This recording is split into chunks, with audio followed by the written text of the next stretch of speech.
Alright guys, so we're back, and tonight we're going to be making homemade hamburgers, okay? Let me give it a little backlighting. We're going to be making homemade hamburgers. Hunty. So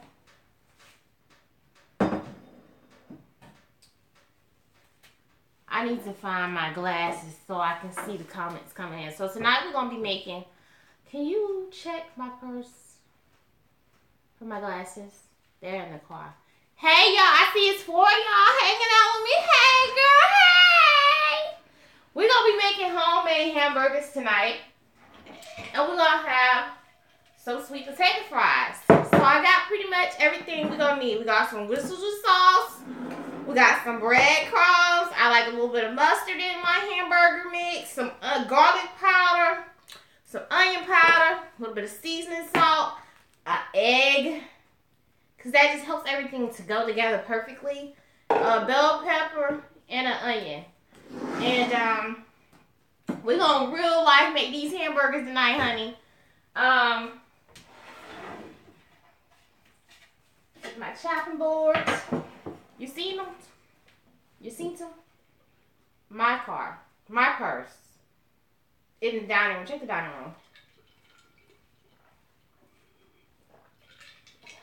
So, y'all, we're going to get our live. We're going to do it right. Okay. So, let's go ahead and start by chopping up our bell pepper.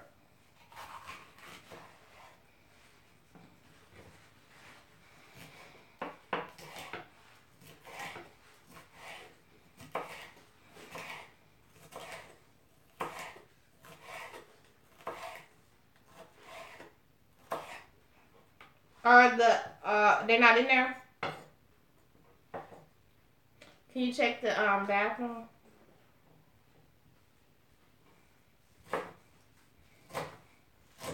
Can y'all see what I'm doing? Okay, so the camera on, good.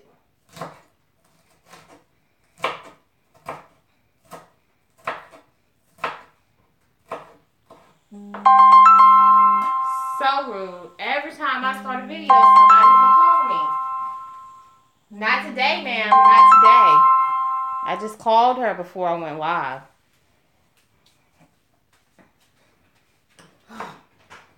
Alright, 2 thumbs ups.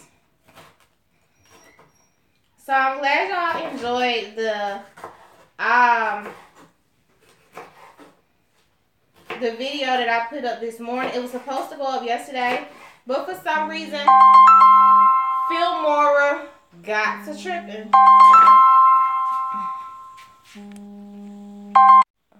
Sorry, y'all, I'm back. She just keep calling.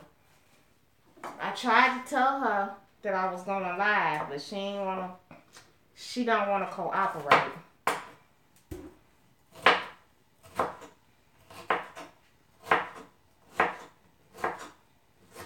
So yeah. And I'm definitely going to go and buy me what is the thing called? A masher to make my guacamole with. I can't think of what it's called.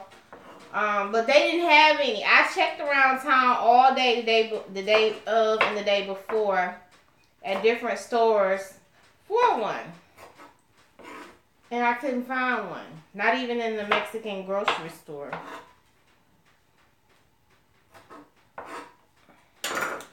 Right. I'm going to get a little bowl and put that in. I might need to chop up a little bit more of that bell pepper, just a little bit. Y'all, when I make hamburgers, I go all the way in.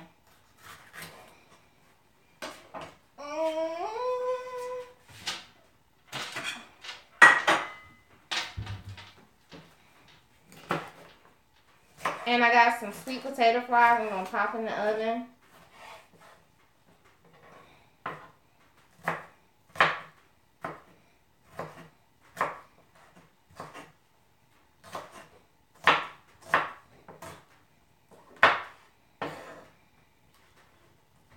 Oh, it's only 4 now. It was 7 and then that's 4. That's cool.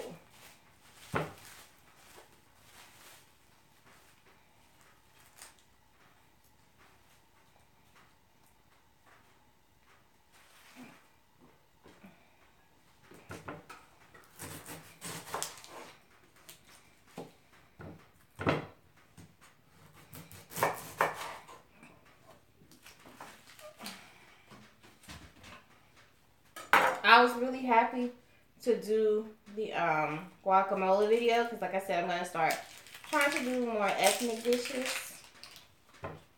So, I was really happy to be able to get that video up.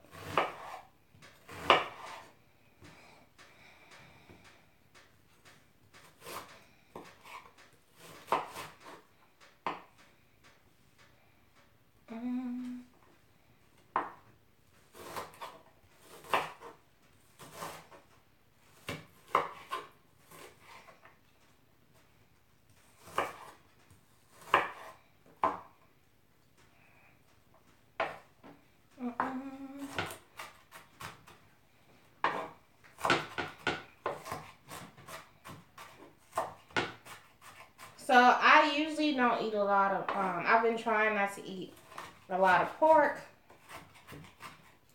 but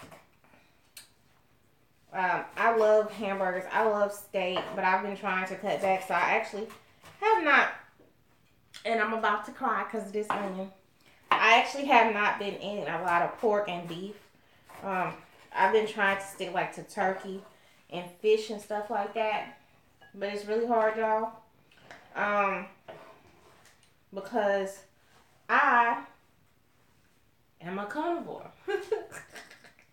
I love me a good meat. Some good meat, you know. Good steak. And that's just because we grew up eating a lot of seafood too. But I have always been a steak kind of girl. And potatoes, and I love veggies. I've always loved veggies, but I've always been a meat eater. I gotta have veggies and meat. So it's been rough, especially not playing with the pig that much, you know. I've been trying to like eat it in moderation because I had times, y'all, I would eat fried pork chop sandwiches every day of my life if I could. And I just love pork, you know. I don't know why, but I do. I even thought about putting some pieces of bacon on the hamburger tonight, but I ain't gonna do it. She is not going to go down a slippery slope. Alright. Let's get all this smoothed out the way. Put that over there so I wash my hands. Alright. So, oops. Don't go nowhere, Mr. Egg. I'm gonna go ahead and get our ground beef. Put into the bowl.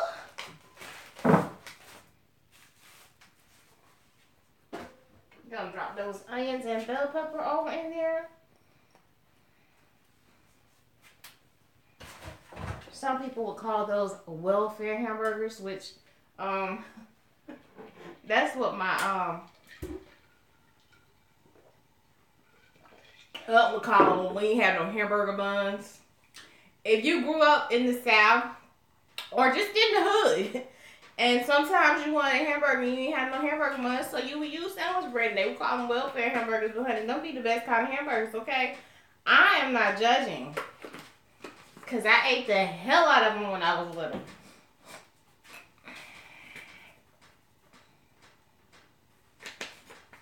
I learned to appreciate them. Okay, look, I don't measure my seasoning for stuff like this because I just shake until somebody in my ancestry tell me to stop. Shake, shake, okay?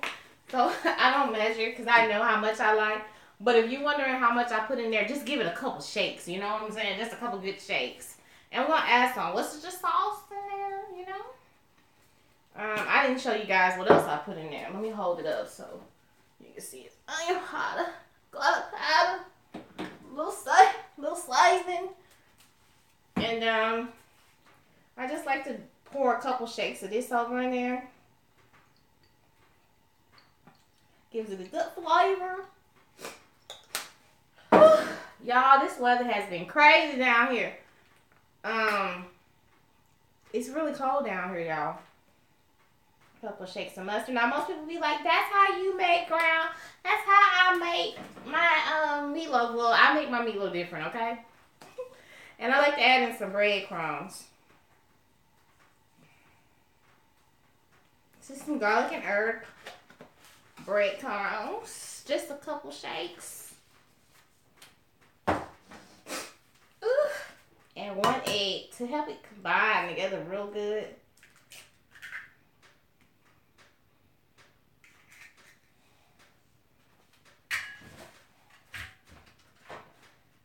So, now let me have a sip of my drink because we finna go in all hands. I'm gonna grab a plate, move this out of the way to put the burgers on. And we finna go in. Go in. Go in, go in, go in. All right.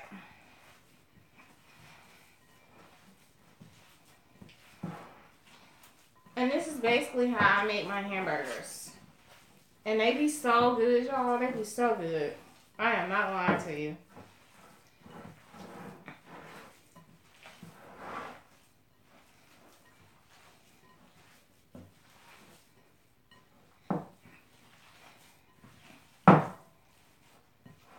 And they just fluff up so pretty. They be so pretty and big and thick. And then how I do my hamburgers, I got a cast iron skillet over there. And I sear them on top of the stove first. And then I put them in the oven to let them finish cooking. But after I finish mixing these up, I'm going to throw my sweet potato fries in the oven because I'm going to bake them. And, yeah. That's pretty much what's going down. So the burgers are all mixed up. And, bring this plate over. I like to take a good, about that much. Because I like big, juicy hamburgers. Get them in a nice ball. And then I just, start flattening them out. Take a little bit off that one. She a little obese.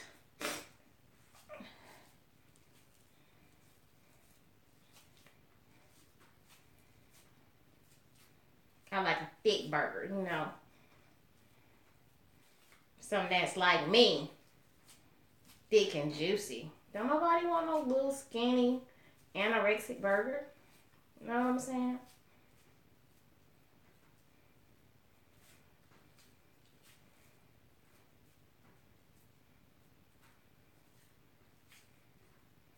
I like my ground beef to be seasoned and flavorful. And just mash it out,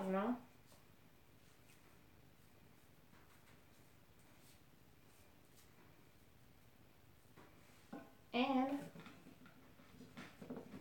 there you go. That's how I do my hamburgers. Everybody don't do their hamburgers the same. I'm only going to cook 2 tonight. Tomorrow for lunch, I'll have the last other 2. But I like to get a nice size burger.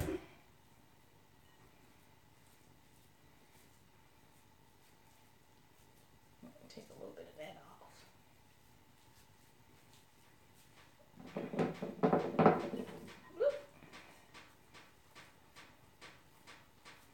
As soon as I finish mashing this one out, I'm going to wash my hands and wrap this up with some saran wrap and pop it into the refrigerator.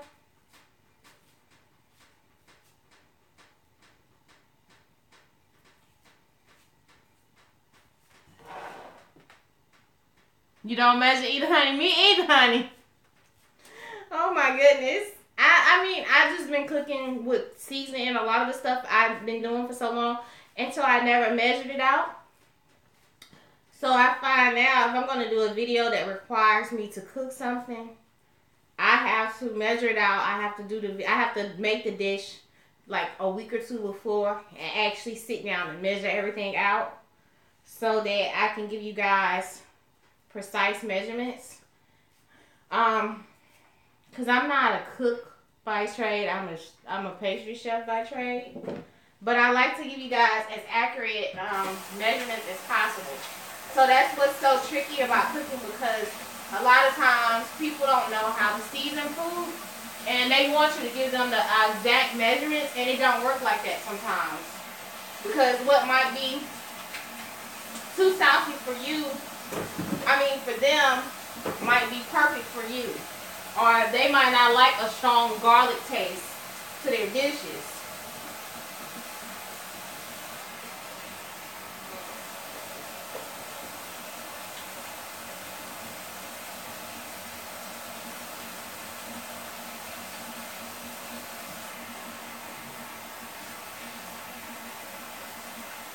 Alright.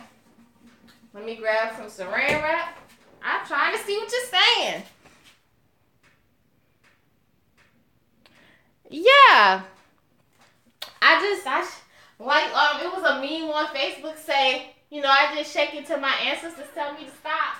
Well, basically, that's how I am. I'm going to go ahead and turn. I got my skillet over here on the stove. I got my cast iron skillet. I'm going to go ahead and turn that on so it can be heating up on medium. I got me some sweet potato fries. And these are what we're going to be having tonight. Because I really didn't want to fry any fries. And I like these. I like these fries. And they actually crisp up really, really good in the oven. So these are the fries. And they're waffle fries.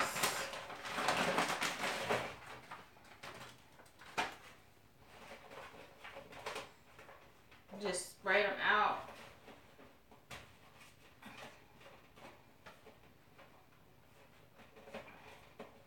And they take about 25 minutes to cook, I think. That's what the bag said. 25 to 28 minutes.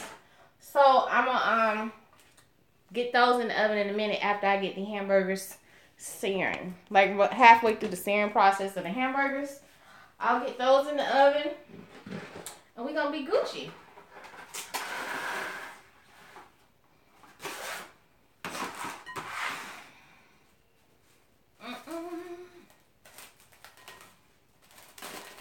So, y'all, tomorrow, I'm going to be doing a chocolate pound cake video.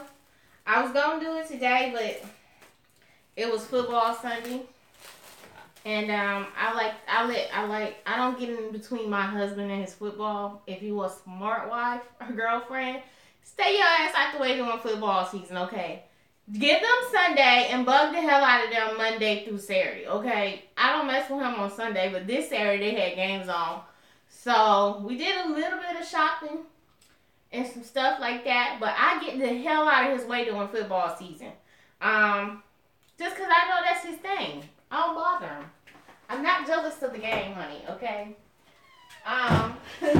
Because when it's something I want to watch, he lets me watch it in peace. So, yes, women, let the man enjoy the football game. It ain't going to kill you. Ooh, 1 minute, y'all. I got to put this in the refrigerator. Okay. So, we went grocery shopping this morning. And that was pretty much the day. Grocery shop and football game. And I took a nap. And that was pretty much it. No need to bother people doing football Sunday. The Saints was playing. Y'all know Alabama ain't got no team, so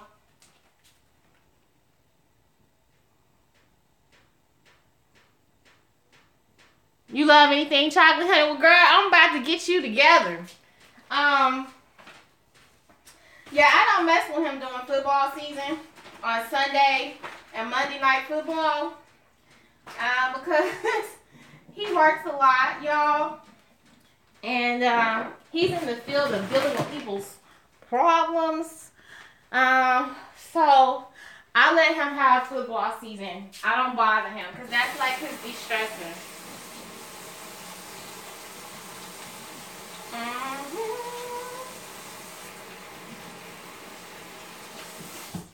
So I let him have that.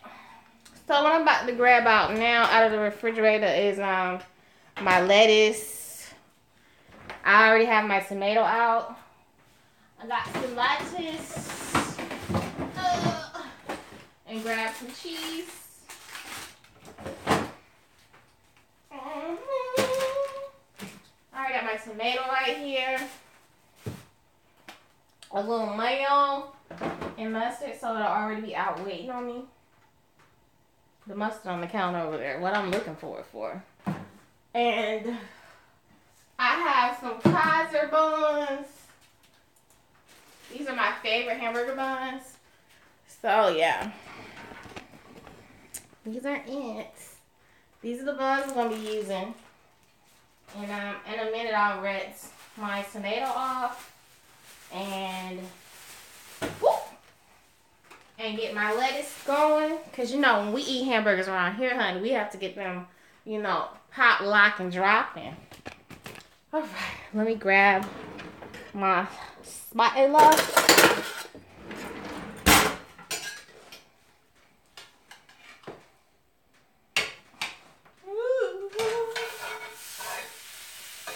Can y'all see that?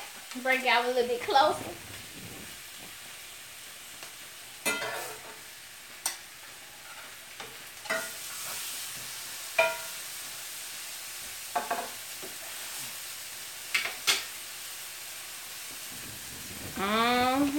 It's about to go down in here.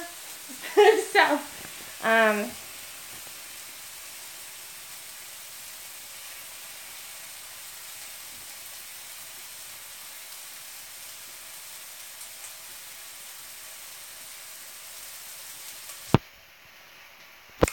okay, so I'm from Alabama. I use garlic powder, onion powder, seasoning salt, Worcester sauce, mustard, and breadcrumbs. I can show you everything I use right here. So this is what we used. I used 1 egg, and I used some breadcrumbs, some onion, garlic powder, and some seasoning salt.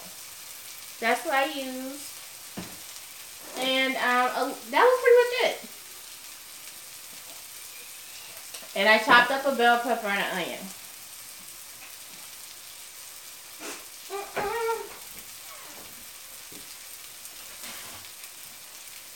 So I'm going to grab a paper plate and tear my lettuce up. I ain't going to tear it up. I'm going to tear it off. And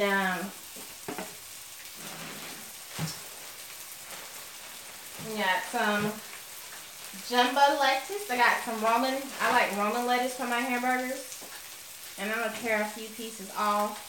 Because I'm only making 2 burgers tonight, y'all.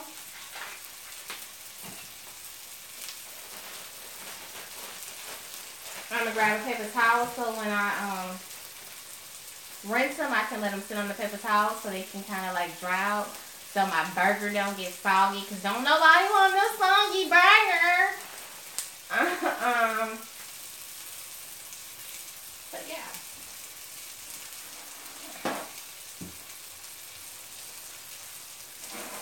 We're gonna let this give them a good rinse and remove the ends.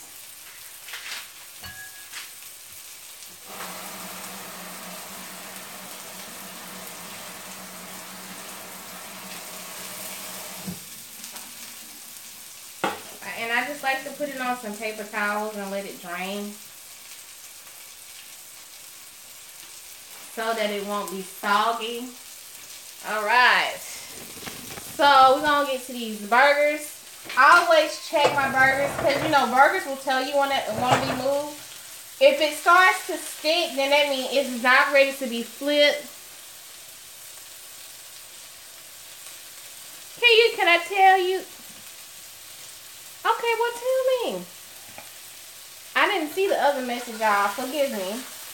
But if you're cooking a burger and it sticks to the skillet, leave it alone. Let it sit for a few more minutes, and it'll release itself when it's time to turn it.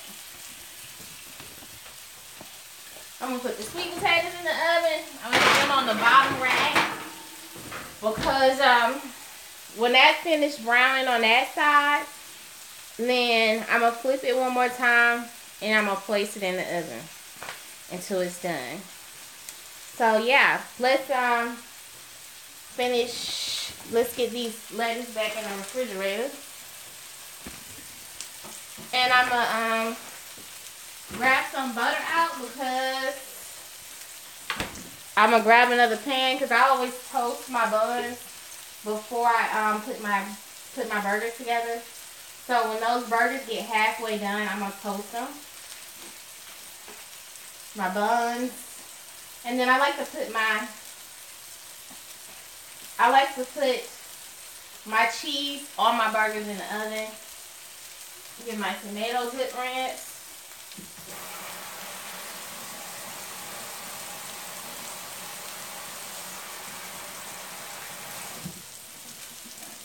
I just got a regular tomato. I like to slice it really thin. So yeah, that's why I always keep my knife and stuff when I'm cooking. I'm gonna bring the camera back over a little bit more. The phone. And I'm just gonna give this tomato a good slice. I've already rinsed it. And just go back in and just try to get the lettuce dry. I don't want wet, soggy lettuce on my hamburger. I don't know how other people feel about that, but she's not really into that.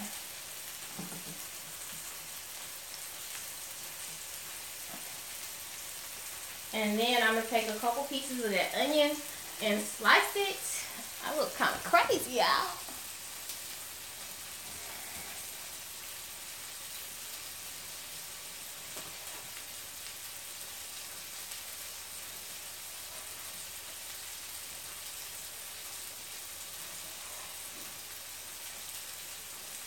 And for hamburgers, whenever I get tomatoes, I always try to get firm tomatoes. I don't want no soggy tomato on my hamburger. I just can't do it, y'all. I think those lettuce are pretty dry. Alright.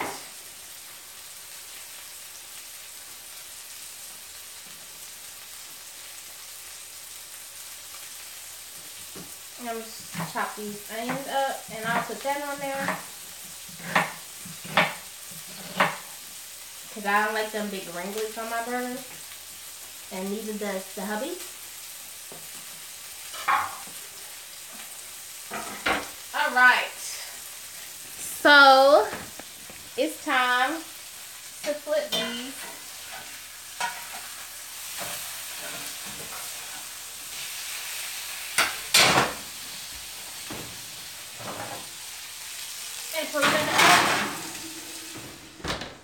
Now I know what y'all thinking.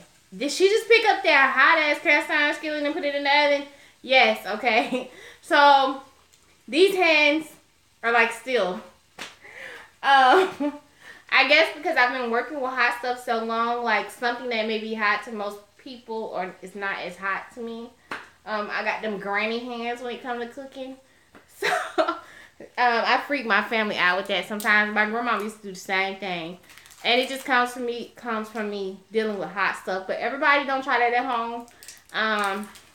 If something is too hot, then I'll grab a towel or something. But usually I could just slang it. These hands have been to war. So, yeah.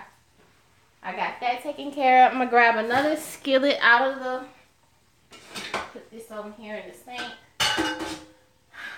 Keep that right there for my burgers. I'm going to grab another skillet. So Let's see what you say.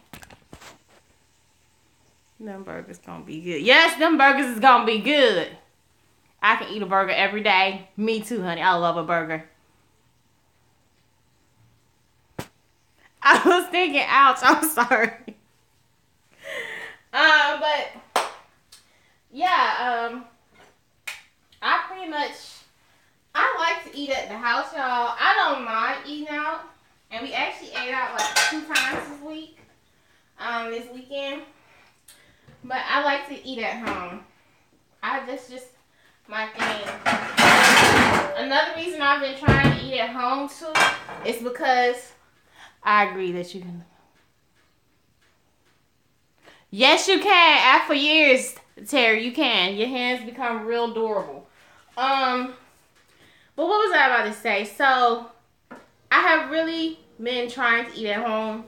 Alabama has a flu epidemic that's going around right now. From what they're saying, from my aunt works in the hospital, and she was saying that the flu vaccination that they gave out this year, it was only 10% effective. So people are still getting the damn flu, and the flu is going around like bejesus in Alabama. And as y'all know, my aunt is in the hospital, and I've been going back and forth down to Mobile to see her. And they say the emergency room has been packed, and one of my aunts is a nurse. One is a X-ray. Well, she runs the chemo department. That's like X-ray. They do chemo and stuff like that. And she said that they've been having a lot of problems with their patients too, getting the flu. And my other aunt runs the dialysis unit. She's a nurse. She runs a dialysis unit in the hospital. So, so it's bad in Michigan too. So it's been really, really bad. And I've been trying to stay away from that part of the hospital. And I've been trying to just keep everything real clean. I come home, I take my clothes off. But it's a 3-hour drive, y'all. So sometimes I be coming at the hospital, get in the car with the damn lights off. Because I don't have the strongest immune system. Like most people. And some people just have really weak immune systems. And no, I don't have no kind of creepy diseases or nothing. But my immune system is just not as strong as most people's. And it's just because of past medical issues that I've had. So when I get a common cold will take me down for 2 weeks. And I've had the flu before. And I've had pneumonia. And y'all, it had me like, I thought I was finna leave here. When I had the flu, it was so bad. My body hurt. Every part of my body hurt. Like my nails was hurting. So I don't want the flu. And every time I get the damn flu shot, I end up with the flu. Some people say that's not true. It probably was already in your body. No, bitches, it was not in my body, okay? You gave it to me when you gave me the shot. So, I don't do the flu shot. I just try to, in the wintertime, stay real conscious, wash my hands, Lysol. So, yeah, okay, so, some people are like that. 3 weeks, 2 weeks, a month sometimes. I get real leery because sometimes, I get sinus infections. Like, when I get a sinus infection, it's really bad for me because it messes with my ears. And y'all special ed friend right here, I have suffered from vertigo for years. And sometimes it gets kind of chronic. And if you've seen what vertigo looks like, if you've ever known somebody who had it, it can go on for days, weeks, or months. And it's really bad. And my sinuses, my equilibrium is already jacked up sometimes. So having a sinus infection just makes it all worse, honey. It's ugly. It's nobody's friend. It's nobody's friend, girl. It ain't my friend, y'all. It ain't my friend. I'm gonna tell y'all now.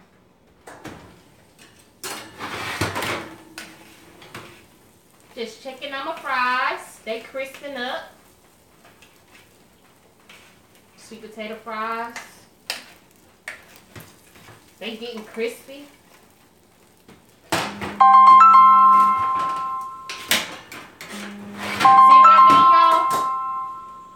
They know I be on live, but they still be calling me.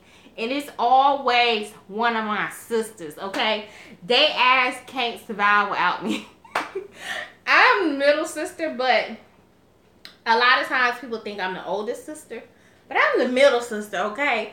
They be leaning on me like 4 flats on a Cadillac, and I need their ass to get up and roll. Okay, but I love my sisters, but we talk a lot, y'all. If y'all ever notice, they always call me. We talk all day like hackling hands. And that's just how it is. Pretty much. So, y'all, them hamburgers is cooking. Them fries is cooking. I'm gonna grab some plates down. And then we're gonna, I say in about 5 minutes, 5 to 10 minutes, I'm gonna start getting the buns ready. But yeah, this is how we doing Mukbang Sunday, honey. It's not really a lot going on today. I went to the grocery store. I didn't go anywhere. I didn't do anything special today. I can tell y'all one of my horror stories though, and if y'all understand where I'm coming from, a banana cake. Ooh, girl, I want some.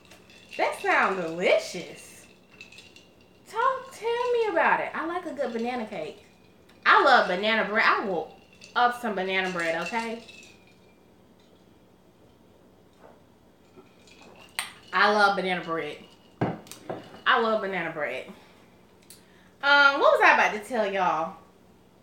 Okay, so last week, I took myself to Dillard's to get some foundation. And one lady, because I wanted the Tonty Doll foundation, and I went to re-up on my, what is that makeup? Double Wear by Estee Lauder. And y'all, since the summer ain't been here and I ain't really seen no sun, y'all know I'm a hermit. My shade has went down by 2 colors. So the lady at Estee Lauder matched my color around, and I'm like, this color is dark. And she's like, oh no, it's right. But you know, once you've been wearing makeup for a while, you can tell when the color is jacked up. So I took it home and I compared it to my summer color. Y'all, that color was so dark. It was crazy. I was like, how in the hell do you work at a makeup counter and not know how to match people up? So I had to take it back Saturday, you know.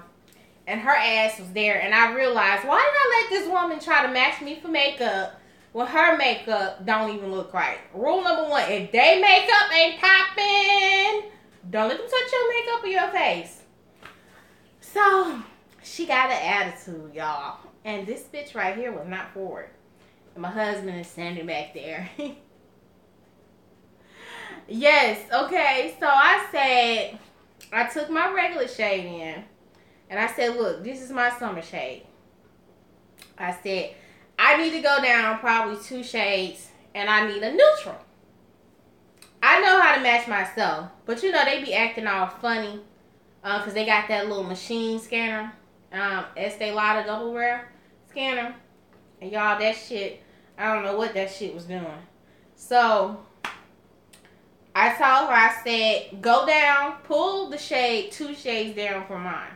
So we did it, and they had like the neutral, the red, and the yellow undertone. So we got those out. We played with them. And she was like, but this one doesn't look right. I was like, no, boo-boo. I'm going to match myself. I just need you to pour the products out and let's do this.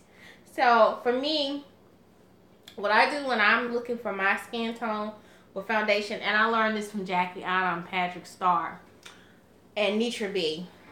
You want to test here and here, and then you want to test on your chest. I did that. This lady, after I matched myself and she thought she matched me, gonna come back to the counter with a whole nother color talking about, well, we got 3 more shades in and let's try this one too. So I'm like, that is darker than all the shades you just gave me. I understand it's an in-between shade between my other shade and this shade. So we pull it out. That color was so yellow, y'all. If I would have took that, the one she was trying to get me to buy home, I would have been looking casket ready on fucking camera, okay? Cause it was so yellow to the point to where it, even on my arm, it looked gray. Yes, okay, thank you. I'm serious. Like, when your color is off, sometimes it'll make you look gray. And it was not the business, honey. I said, she gonna have me walking around here looking like a damn clown. I'm talking about, that color was so dark, I was like, who did the body? Because it was horrible, y'all. I couldn't do it. We're having hamburgers. Oh, no. Oh, yes, honey. She wanted me to be. And I was like, not today. You won't play my ass. Because she looked great herself. Because she wasn't watching her own man. Girl, I had to keep it real. That was horrible. I couldn't do it. Y'all, she would have had me looking crazy as hell. Y'all would have been talking about me on camera.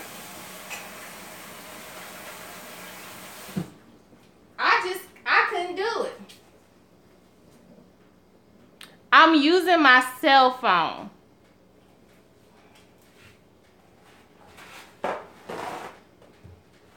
Honey, I couldn't do it. It just, life would just not let me do it, okay? She was trying to ghost your girl. Maybe a few more minutes. But yeah, I wasn't finna do it. I was not going to do it. And, because I was showing her, like, okay, so this is the other foundations I have. They don't look like this. I don't want to look dead. And the other lady who was in the store, she was cracking up. Like, I don't want to look dead. I need to look alive, okay? Everybody gonna have that day when they're gonna look dead because they are dead, but that ain't the day. And if I am dead, I don't want you touching my damn face.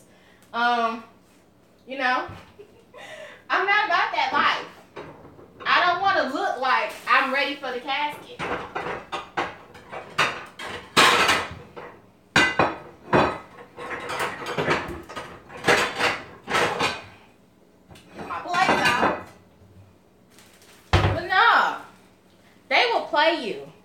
They will play you at these makeup counters. They'll play you in Sephora too. You got to be careful, honey. You got to be careful. Because they'll have you looking mad raggedy.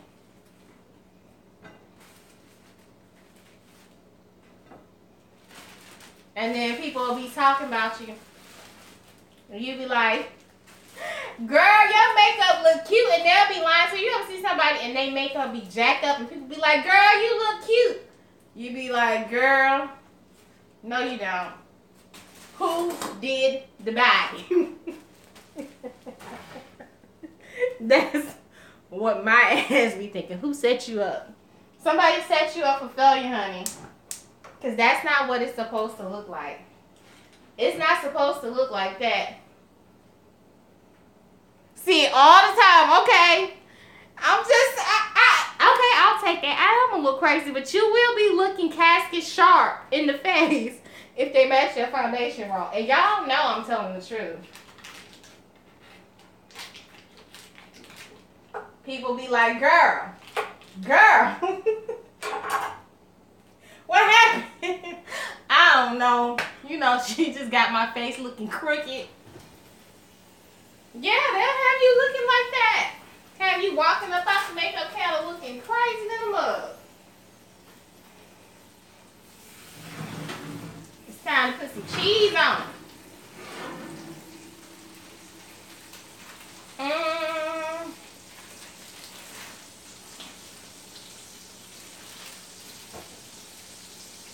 toast these buns, honey.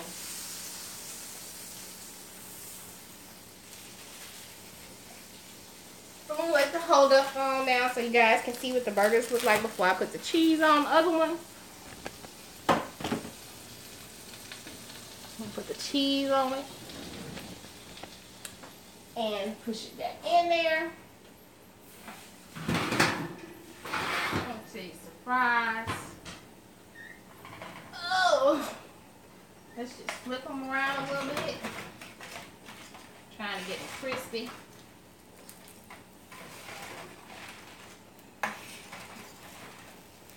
They get there.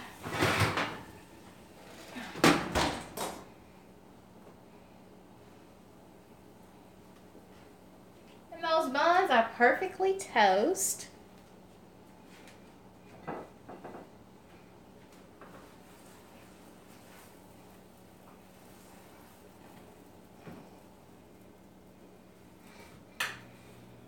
And what else we gotta do? After I get those toasty, then we're gonna go ahead and add the lettuce and tomato on there. And then we're gonna move all this over to the dining room. I'm gonna take my hubby his plate and we're gonna eat dinner. That's what we're gonna do. I'm not gonna lie to y'all.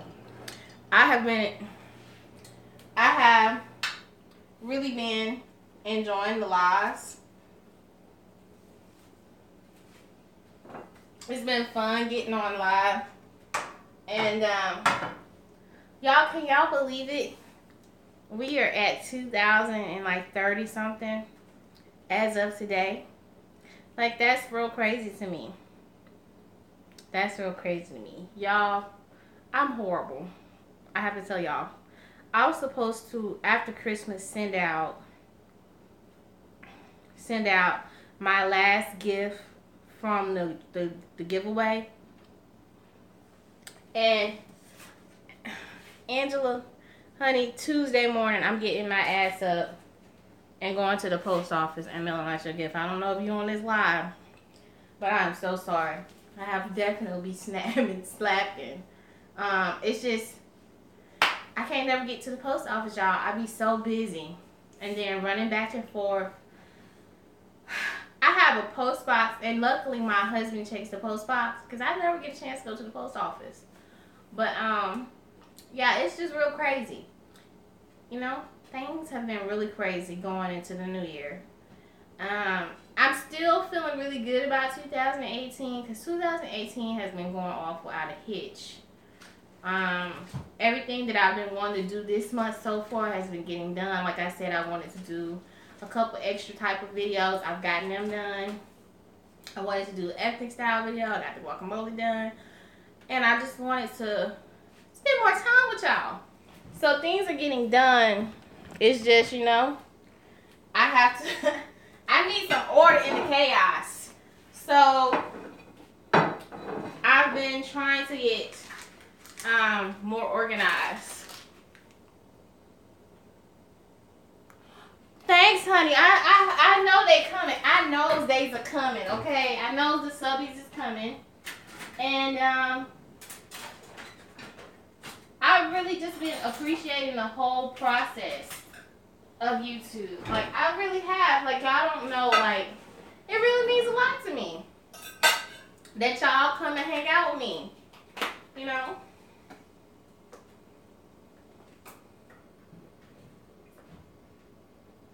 Mister doesn't really care for mustard, so I always just put mayo on his.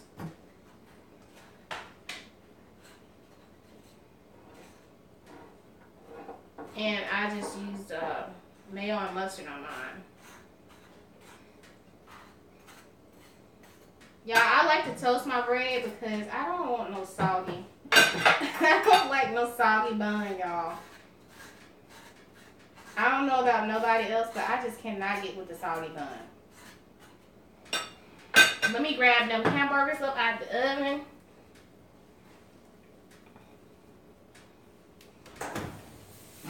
Ugh.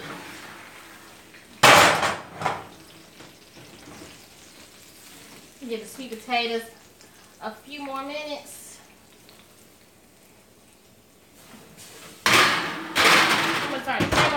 y'all can see the burgers. That's what they looking like. All right, let's finish making up the buns. But yeah, it's gonna be a good year, y'all.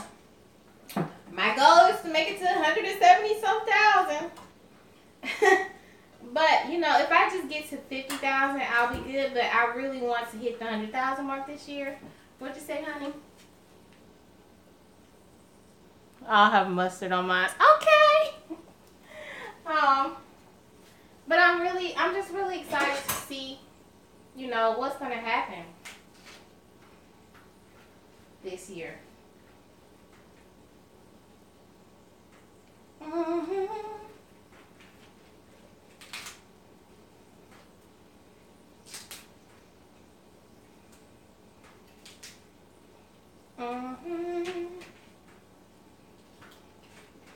Gotta find the perfect piece of lettuce to go on that burger. You know? One tomato. I'm gonna set these to the side.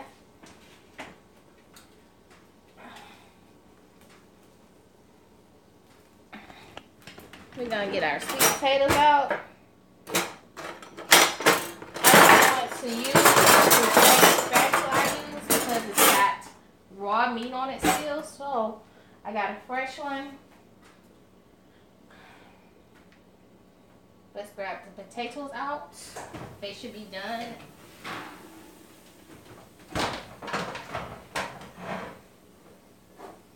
Let's bring the burgers over.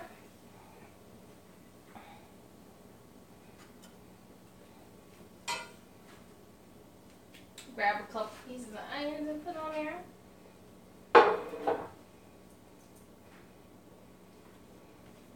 All right, let's grab some fries.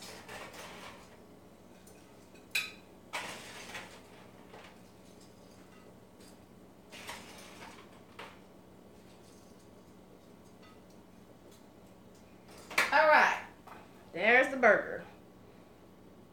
And this is the hubby's. So if y'all give me a second, I'm going to take him his. Don't hang up. I'll be right back like a split second. Let me grab him some ketchup too, y'all. Because him like ketchup. He like, yeah. Mister! Here's your food.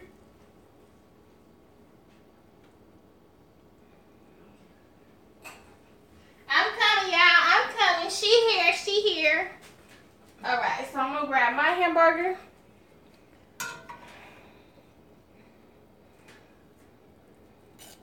Grab me some sweet potato fries.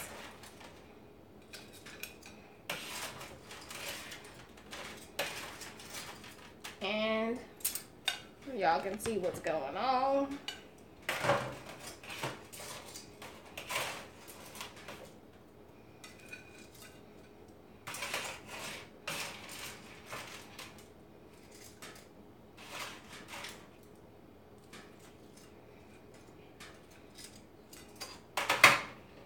And there's dinner. All right. Grab me a couple little pieces of onion. And then we're going to move this setup over to the dining room.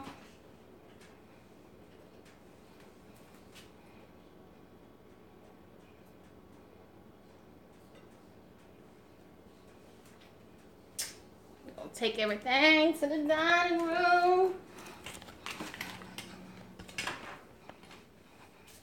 It's a little dark in here. Get the camera set up, y'all.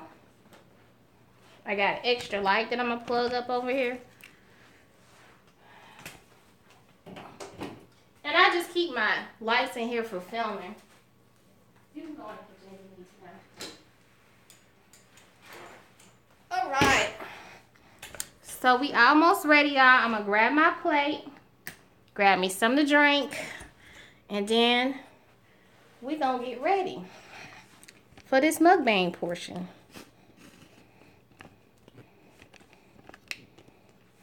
Let me grab my plate and my drink.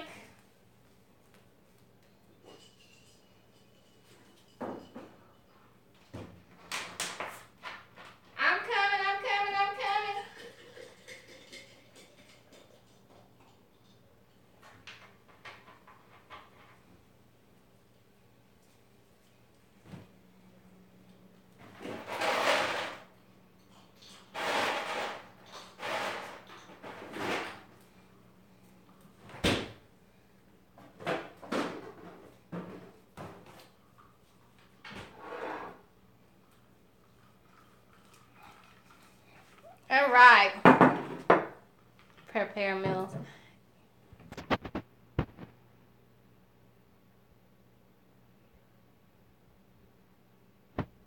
Oh, thank you.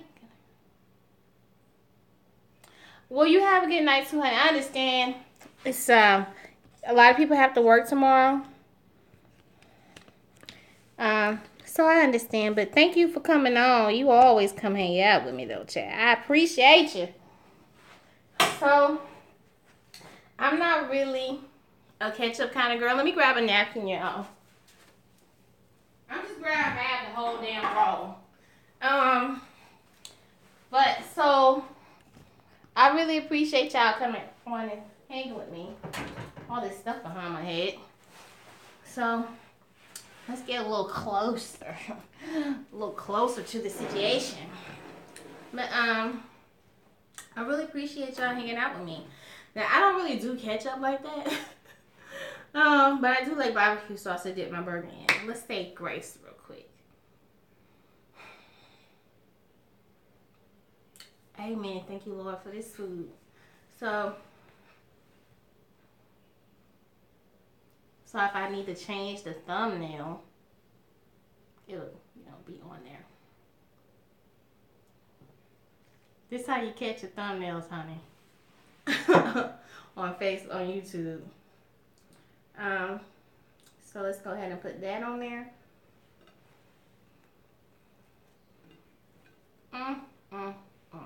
And that's the burger, y'all. That's how I eat my burgers at home. And I just love a good hamburger. Got me some sweet potato fries.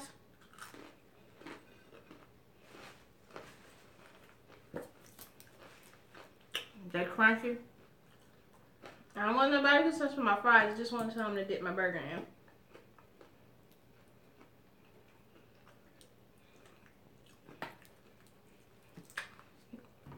That was a nice comment too. I'm glad you like the way I prepare cakes and stuff and everything. I'm glad you guys like it because I want y'all to like it. I don't want it to be boring. I want it to be fun. That's a big turnoff when you want to watch people on YouTube. If they just, you can have all the skill in the world, but if you can't execute it with a smile on your face and that ugly flower, smile on your face, then it just makes it really hard to watch,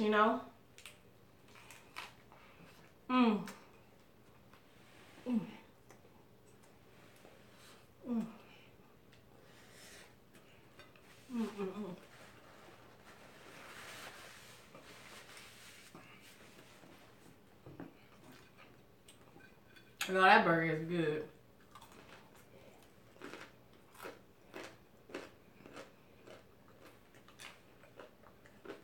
It's really good.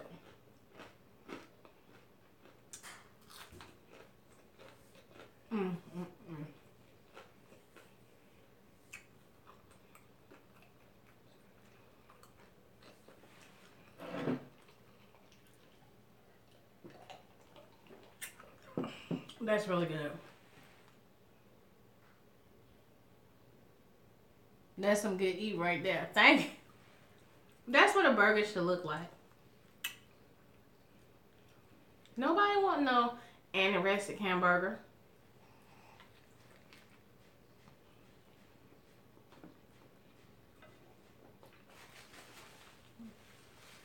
So the reason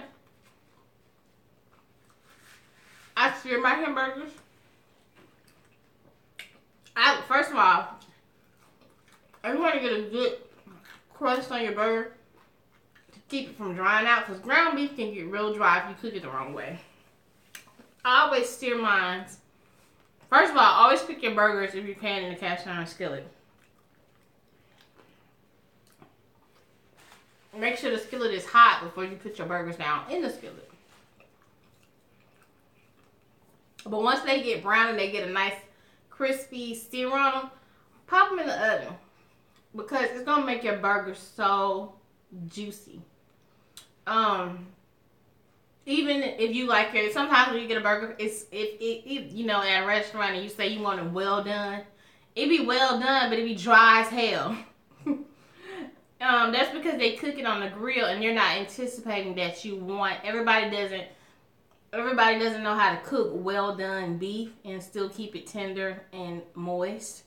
So a lot of times to combat the dryness in beef, if you like yours well done, is to sear it and put it in the oven and let it finish cooking that way. Some people, they can murder a hamburger, y'all. But as I can see, this burger is well done and it's still juicy. Those sweet potato fries are good.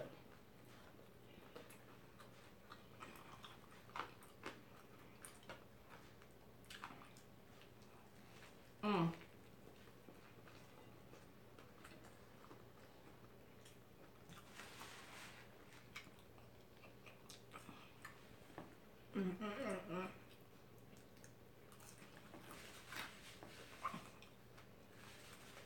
This is good.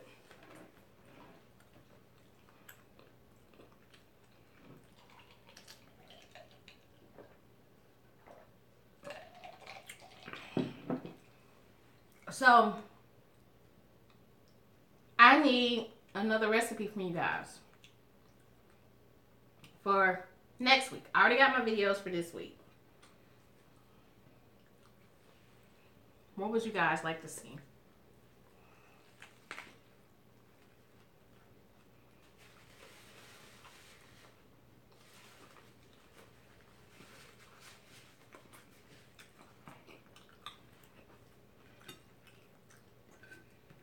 Ooh. I'm trying to find a grill because I love to grill. But I'm trying to find me either a gas, not a gasoline, a gas grill or charcoal. I like gas grill, don't get me wrong, but I love charcoal. And I like a charcoal grill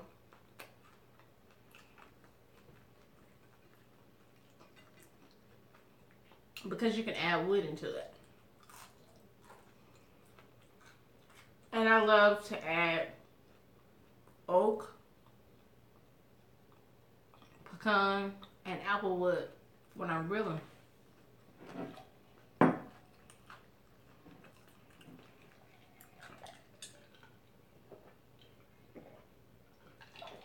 You know, and I'll say this too. Women, now I have an electric grill that's really good for people who are scared. Like some women are scared to use a grill. I don't know why. But they're scared to use a grill and they think that's a man's thing. But I'm not.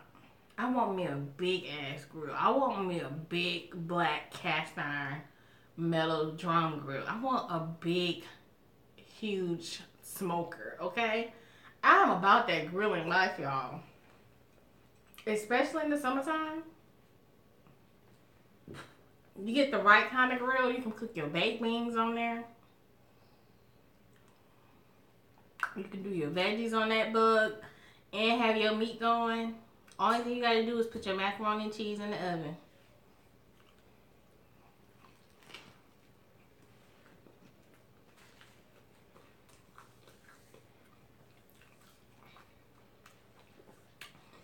So that's what I'm on the hunt for.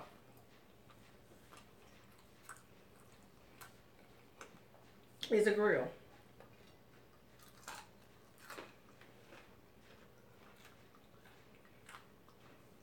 Yep. Because it's going down this summer.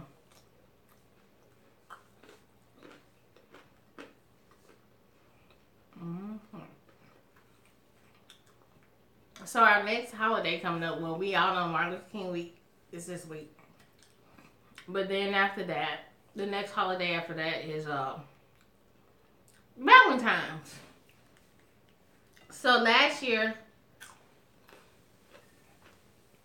I did the berries, the strawberries, chocolate covered strawberries. So what would y'all like to see this year for Valentine's?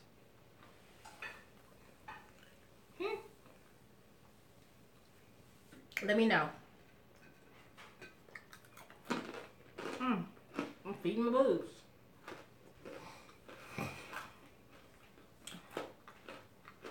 Sir, can you check the oven for me? Thanks. So, y'all let me know what y'all want to see for Valentine's.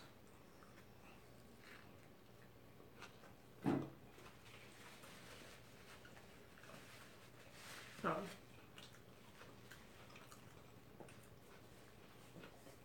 so I can start working on that. Because really for y'all to get ready for the Valentine's videos, those videos are going to have to go, if I'm going to do 2, one of them is going to have to go up the last week in January.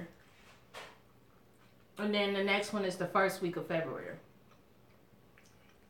So that people will get a chance to see them before Valentine's.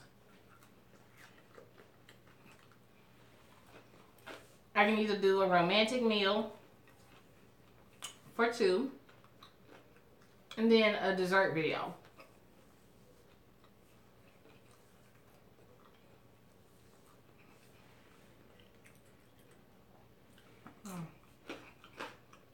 So, I was being messy yesterday, y'all, on Facebook. And I put on Facebook,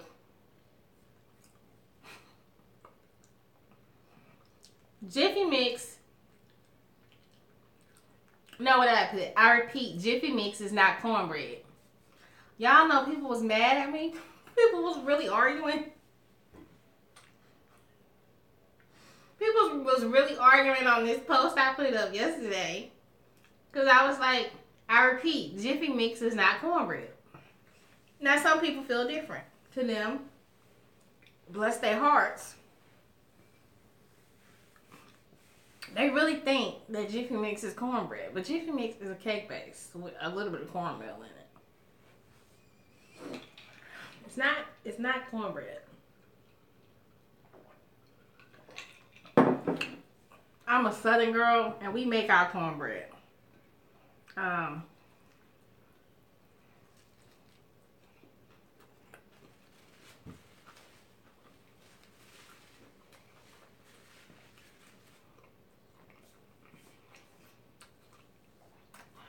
There's just certain things that I don't buy that don't come in my house.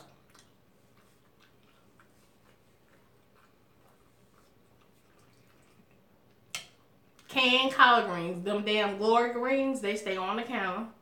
I don't play with Glory greens, okay? Because greens should not be put into a can and stored, okay? It don't take that much to cook collard greens. Kraft macaroni and cheese, I don't mess with that. Now if you want to make macaroni and cheese that's kid friendly, I have a recipe for that. Because all children don't eat baked macaroni. But I ain't met a child who didn't eat my baked macaroni. Because that shit be thumping from left to right. What else? Raviolis in the can. SpaghettiOs. I don't buy those. We did not grow up eating that. And people say where it's cheap. And the children like it. They like it because it's full of sugar and sodium. That's why they like it. Now, I will get down with some damn oodles and noodles.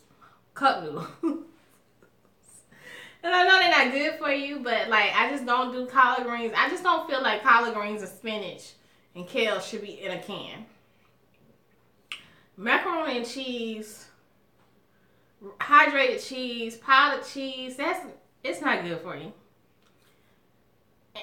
And Jiffy Mix is just cake mix. You know? It is. It is.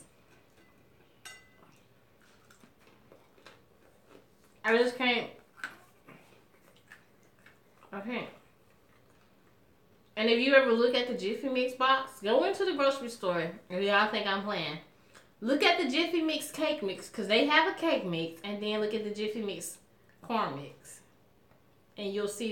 It's not very much of a difference. It's not at all. It ain't. Cornbread ain't supposed to be sweet, y'all.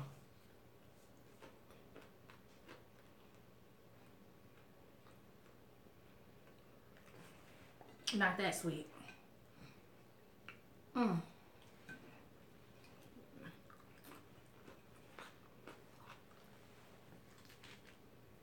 Mm.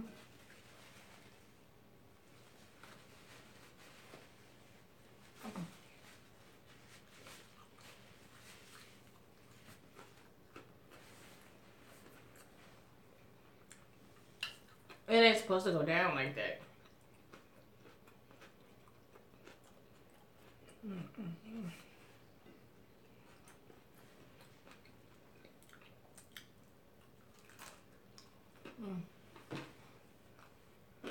It's so good. It's down in my spirit.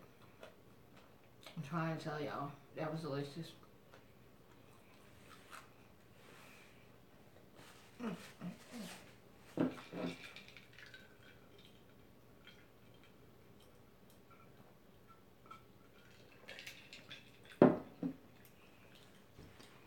This is so good. This is how we grew up eating hamburgers, y'all. We made our hamburgers. We didn't really eat out.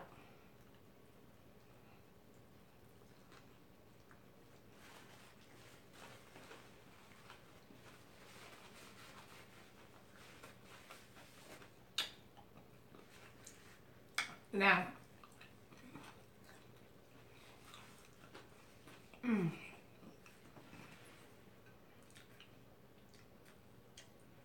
and tomorrow for lunch, we'll have the other two hamburgers. And tomorrow for dinner, I was gonna do lemon chicken tonight, but I decided to do hamburgers. But tomorrow for dinner, we're gonna have lemon chicken.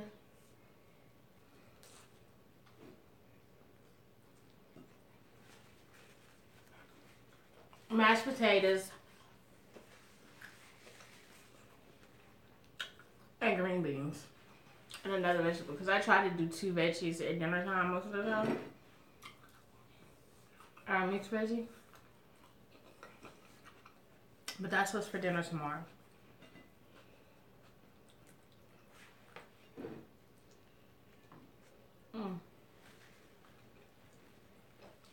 Good to the last bite, y'all.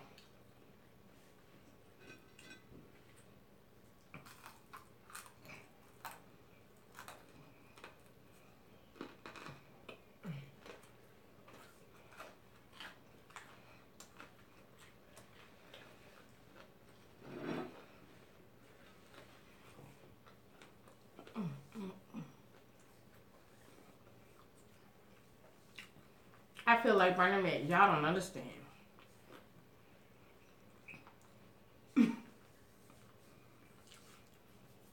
That hamburger is good. This is the last bite.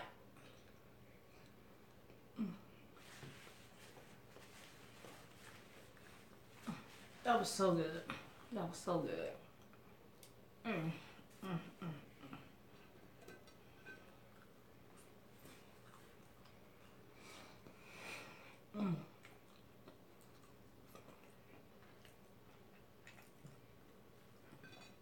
That's the end of it, y'all.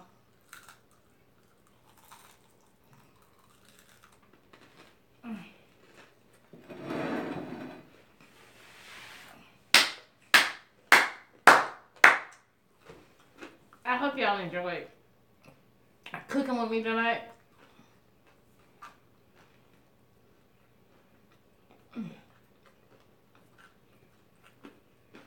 Because I really enjoy having y'all in the kitchen with me. Oh, girl. We got 11 thumbs up. That's good.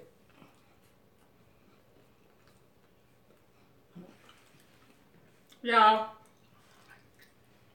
we have a hater on my channel. I had 2 people put some really nasty comments on the channel about 3 weeks ago.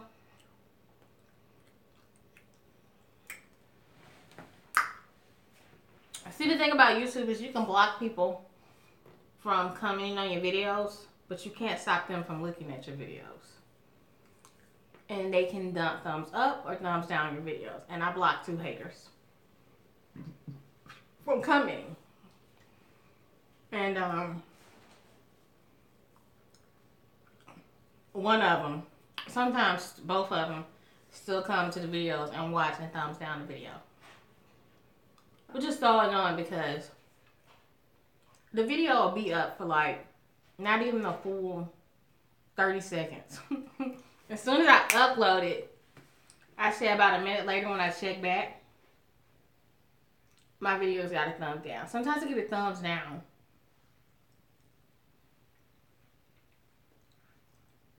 And the video, they just click on it to thumbs it down. And that's so crazy. Because I get more thumbs ups. I might have like 10 thumbs ups or 8 on the video, and then I'll have 1 thumbs down or 2. And it doesn't really hurt. It really doesn't hurt you. Unless you get a whole bunch of them. But it's so annoying. Look. Everybody has a different way of cooking something. I'm not here to debate the right or the wrong way. Unless it was something that was just horrible. But everybody has their own style of cooking. Everybody has their own style of seasoning. And some people think that their way is the only way. Smart people know that your way is not always the right way. And it can always be done better. And I welcome that type of criticism. Because that's how you get better at what you're doing. I haven't been able to do the things I have been doing here on YouTube without people's input. You know, that's how you grow your channel. And I feel like lately I've been doing something right. I definitely try to take into account the things y'all say. Like I know right now the camera quality, it's okay. It's not the best, but I've had my camera for a year, and I've actually been doing a lot of filming on that camera, and I didn't realize like after a while of constantly filming on these cameras, because they're not made for the purpose. Like YouTubers are always getting new cameras, and I could not figure out why they're constantly buying new cameras. And the reason why is because after you film on your cameras for so long, it kind of like diminishes the quality of it. And that's what happens. Like my phone is always crystal clear because the phones are designed to record like these phones are. Sometimes you get better quality on your phone than you do with a video camera. And that's why these YouTubers are always buying these $800, $900 cameras. But I'm going to tell y'all, she is not a rich bitch, okay? I am a housewife. A housewife who's trying to build a career through YouTube. Not just on YouTube, but outside of YouTube. That's what I'm doing. YouTube is helping me to build a career outside of on YouTube. I would love to be a big YouTuber, but if I never get there, I'm okay with that. As long as I can use it to get myself in a better position as far as being able to work more for myself. Because people don't understand, military spouses, it's hard to maintain jobs. And because you're constantly moving, and if you're not like a teacher or a nurse, or you do like human resources,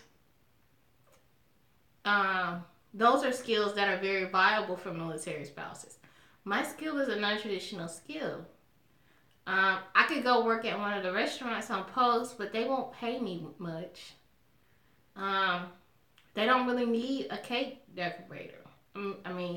Or pastry chef. They don't. And a lot of times restaurants don't want to hire you because they know you're military. You're not going to be there long. And if you go in there and work they still don't treat you right because they feel like you don't really need a job. You just want something to do to get out of the house. So I'm trying to make it to where I can work for myself and have something that's sustainable. When I do move, because even moving here, transitioning here was really rough. And believe it or not, y'all, I put in a lot of applications and I still didn't get a call back. And in the enterprise area, I'm gonna venture out in the Dalton area because, like I was saying, if I can make extra $300 to $400 a month, that would really help me to be able to put more back into the YouTube channel, and it will also help me with paying for my Wilton's course. But yeah, it's just, it's just an ongoing thing. So,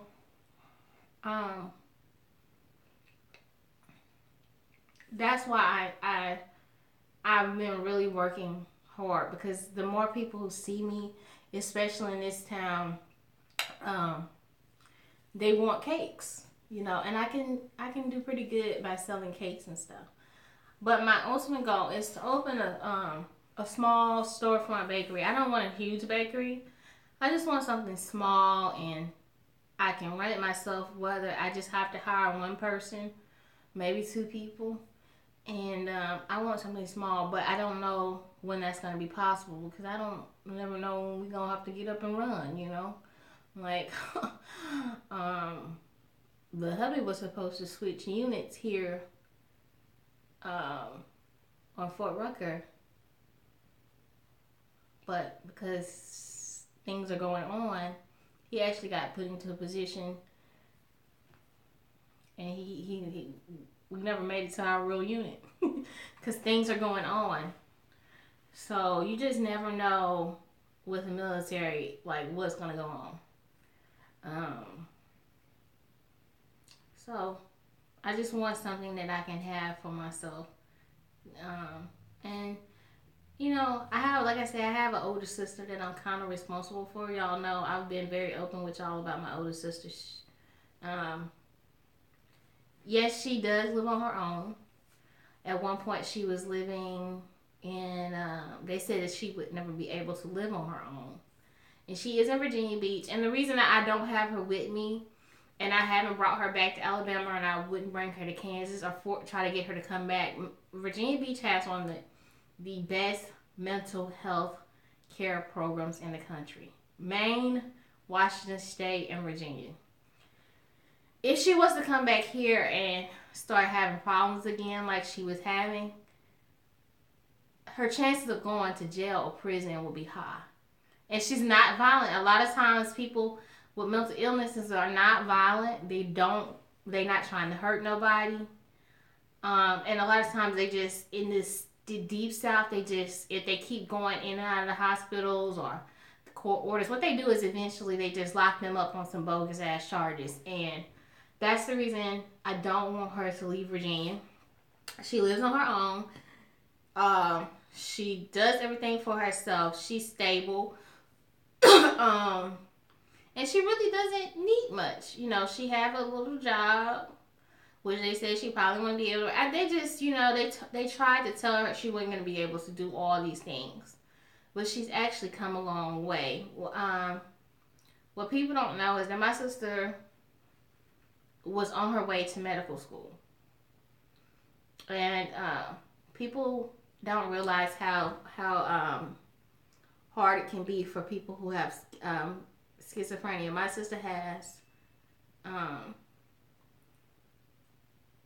bipolar schizoaffective disorder? Schizophrenia and bipolar schizoaffective disorder. I think that's what it's called. It's not bipolar.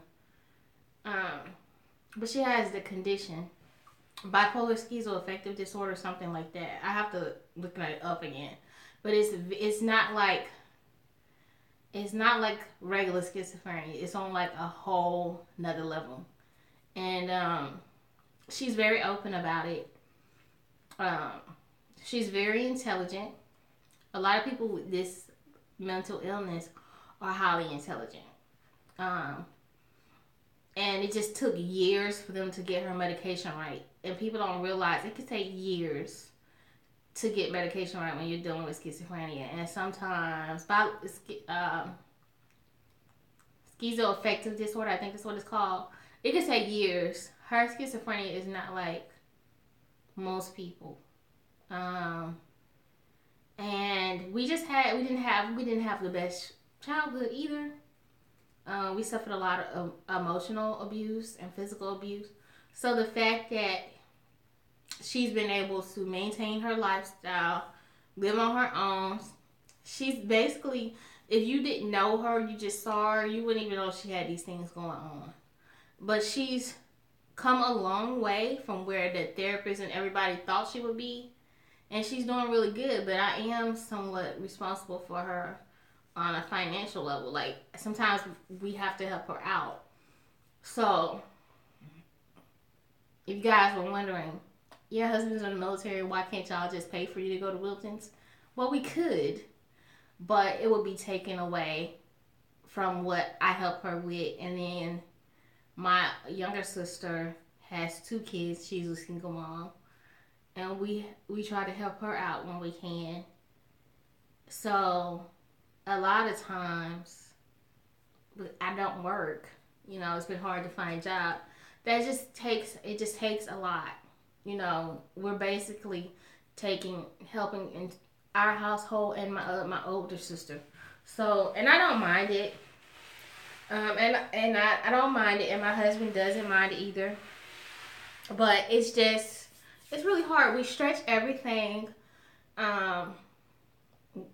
you know, and we make it work. That's what you do when you're family. So that's one of the reasons why I haven't been able to fork up almost $3,000 to go to Wilton's, because, you know, it's always having to take care of something. And, you know, like, you guys, if you don't remember, Virginia Beach 2 years ago had that horrible storm, and it was like a hurricane, but it flooded.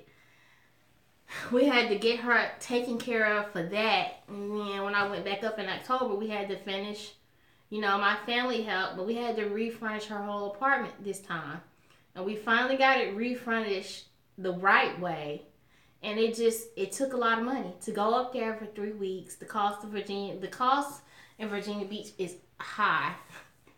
You know, and it took a lot, you know, and you guys add that up, trying to help her get to a new apartment from that storm, getting settled in, and then again this year in October furnishing the apartment within 3 weeks. Y'all add that up. That was my money to go to the Wilton's course, but you have to make sacrifices when it comes to family. So I'm trying to find creative ways to get the money, because I really don't want to close out 2018 without having this course, because I know with the mastery course, the things I'll be able to do with cake decorating and just other things, it will probably help me in the long run to be able to sustain myself with another skill. You always need skills. You always need to constantly keep retraining. Culinary industry is ever changing. Nothing stays the same. Trends are always changing. And it is great. The Wilton's course is 2 weeks long, y'all. And it's about $1,800 just for the course itself. Then you have to stay in a hotel for 2 weeks. Now, my aunt does live in Chicago. We don't talk that much, y'all, because she is mean. And she stays close to downtown Chicago. So, even trying to get out of downtown Chicago, out into the suburbs in the morning is atrocious. So, classes start at 7. So, I have to leave the house at like 5 o'clock, 5:30 in the morning to get out to the suburbs.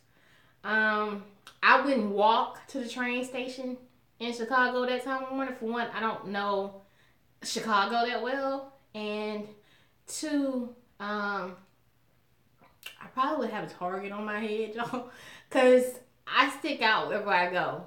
Because my hair is always big. Like, every time I go to Chicago, they know my ass is from the South, okay? They be like, girl, you from the South. Say something. Say it again. You know, just the commute would be tragic. And, so then I have to get a hotel, you know? And it's in Darien, Illinois, suburb outside of the city of Chicago. I think it's Darien. Is it Darien? Yeah, it's Darien. I was about to say Tucker, but that's outside of Atlanta. But I'm going to figure it out. I'm going to figure it out. Yeah, I'm gonna figure it out. Yeah. You know, if I haven't figured that shake something loose, if I hadn't shake something loose by March, then I think I am gonna start like a GoFundMe page, just asking people to donate $1. You know, to donate whatever they can, because it's you know, it's something that I know that I can use long term. A Patreon. Yeah, I see a lot of YouTubers that are using Patreon, but I think like people pay you for you to get on there and talk to them. I come on here live every Sunday and sometimes during the week. And I think with the Patreon, you have to sign up for like $5 a month, $3 or something like that. I don't want to hit y'all like that, you know? That's why I feel like the GoFundMe would be easier, because you guys, if you want to donate $1, it'll give other people just not in YouTube, outside of YouTube, a chance to donate if they want to. But I'm only going to be asking for $1 donation. And I think a Patreon, you have to pay like a monthly subscription. And I don't feel like I need to pay y'all. And y'all need to pay me for my time. It's not anything like that. That's why I've been hesitant to put up a GoFundMe or anything like that. Because people got bills. And that's a cup of coffee for somebody who might need that in the morning to get over the hump to work. I don't leave my house to go to work. I work from home. So that's what I keep thinking about. Do I really want to set up a GoFundMe?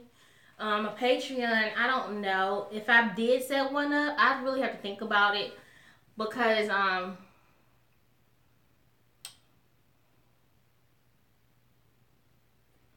oh, thank you. I really do try to be considerate. Hello. Because people have bills, and you know, when you guys tune in and watch the videos, now it's to the point to where I am starting to make some coins on YouTube. But it's only about $150 a month. And I got a check in December. Did I get one in November? Did I one in October? I don't think I got one. I don't get one in November, I don't think. I got one in December. I'm going to get one this month. And the way it's looking, I might get another one in February. But it never gets more than $150 to $160.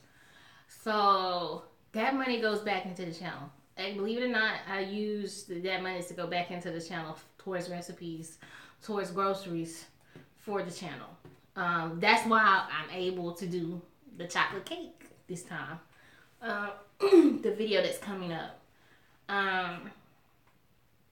And I'm going to be ordering a ring light soon. So that'll help with the quality of the videos. What else am I going to be doing? I'm going to be ordering a printer and edible ink, because I really want to show you guys how to do edible prints, because that's like the rage. Like, I'm trying to keep up with what's going on.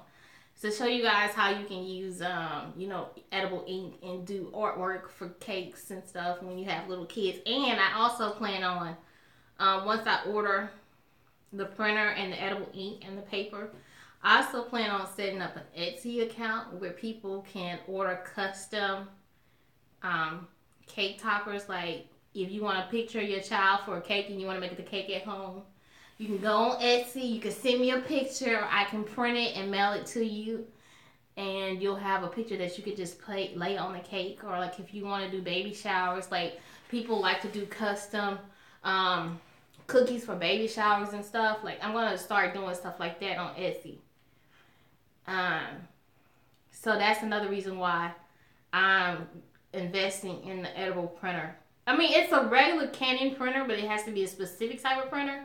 And then you have to put edible ink cartridges in. But once you use it, if you can't just use a printer that you have around the house, you have to use a brand new printer that hasn't had any ink ran through it. And you have to have a system to clean it too because it will clog. So that's one thing I'm gonna invest in, and as soon as I get that, we're gonna do some videos with that. Like we're gonna do a lot of videos with that. And I'm gonna get real creative with the cakes and stuff. So it's a lot that I want to do. It's a lot. And then my next goal is to, after I get that ring light and the printer and everything, my next goal is to take my YouTube coins, whatever I get, and start saving. I found a camera that I want. It's about $500, and it's a real video camera. It's not like the camera I have now. It's a video camera, but I'm going to get a camera that's a little bit more heavy duty. And I think it was on sale for $500, but its camera I think is like $1,000. I'm going to see if I can find it at a good price, but I'm going to get a camera that'll last me for 2 years. So that's going to take another 5 or 6 months. So I just have a lot of things I want to do, but I am starting to see something from YouTube now. Keep my fingers crossed that it keeps coming in. I'm really trying to improve the quality of the videos. If y'all noticed, your girl been getting a little creative in the beginning of the videos. I've been trying to.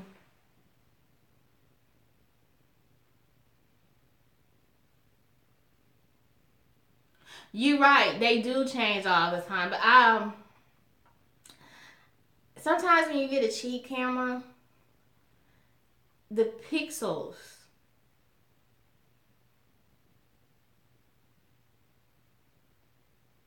That's true. It could be. But I think a lot of times the cameras that we get, they burn out so quick. Like I said, we use them all the time. Like I think on average, most people can hold on to a camera for about 2 or 3 years. They're just filming home videos and just little stuff. But on YouTube, you're using your camera a lot. And I think because my camera is always in the kitchen, that messes with the pixels and the quality of it, because the kitchen gets really hot, and then it's those lights. The lights and the oven.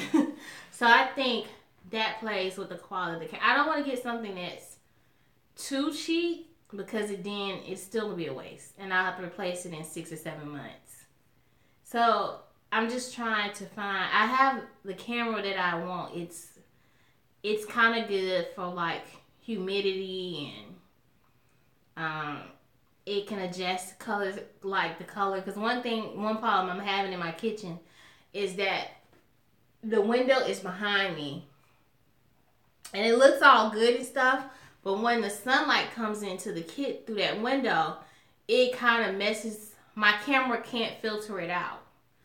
And that's why it looks so dull sometimes, because my camera is facing the light, and most people camera, the window will be here and the camera will be facing them like this, so they're getting natural light. But what it is that the window is here and my camera is facing like this, so all that light is bouncing in, and my camera is not designed to filter that light. So that's what's causing a problem. So I need to have a camera that can filter the light, because this is the kind of kitchen I'm in right now, and that's an issue. I didn't realize all this stuff when I started YouTube, you guys, and it's a lot. It's a lot to keep up with. It's a lot A lot of stuff you don't realize until you're in the filming process or in a location. The struggle is real sometimes. It is, you know. It's real. Like all these lights and stuff. I got these lights in Kansas. And the way I was able to pay for them is selling cakes. I sold some cakes and my husband helped me with the rest of the money. Then I had to get a new computer last year. What else? I had to get a new camera. So I've invested in YouTube. I've invested way more in YouTube than I've ever made on YouTube, y'all. You know, I ain't got nothing but 3 checks. So you gotta really, I guess you gotta really love it to do it. You gotta to. Because I know a lot of people don't make it past 2 years, especially when their channels are growing really slow. Like my channel grew so slow. Y'all don't realize. November made 2 years. 2 years since I've been here on YouTube. And it took me 2 years to get to 1,000. I didn't hit 1,000 until November. It took me 2 years to get to 1,000. And in 1.5 months, I hit 2,000. So that was, excuse me, that was really like exciting. I'm like, man, you take me 2 months to gain 100 subscribers, 3 months. So that the fact that the channel is growing the way it is, I'm so happy with it.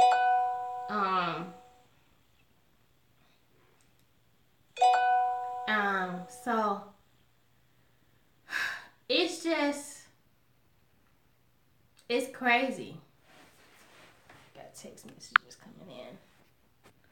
But yeah, it's crazy because I didn't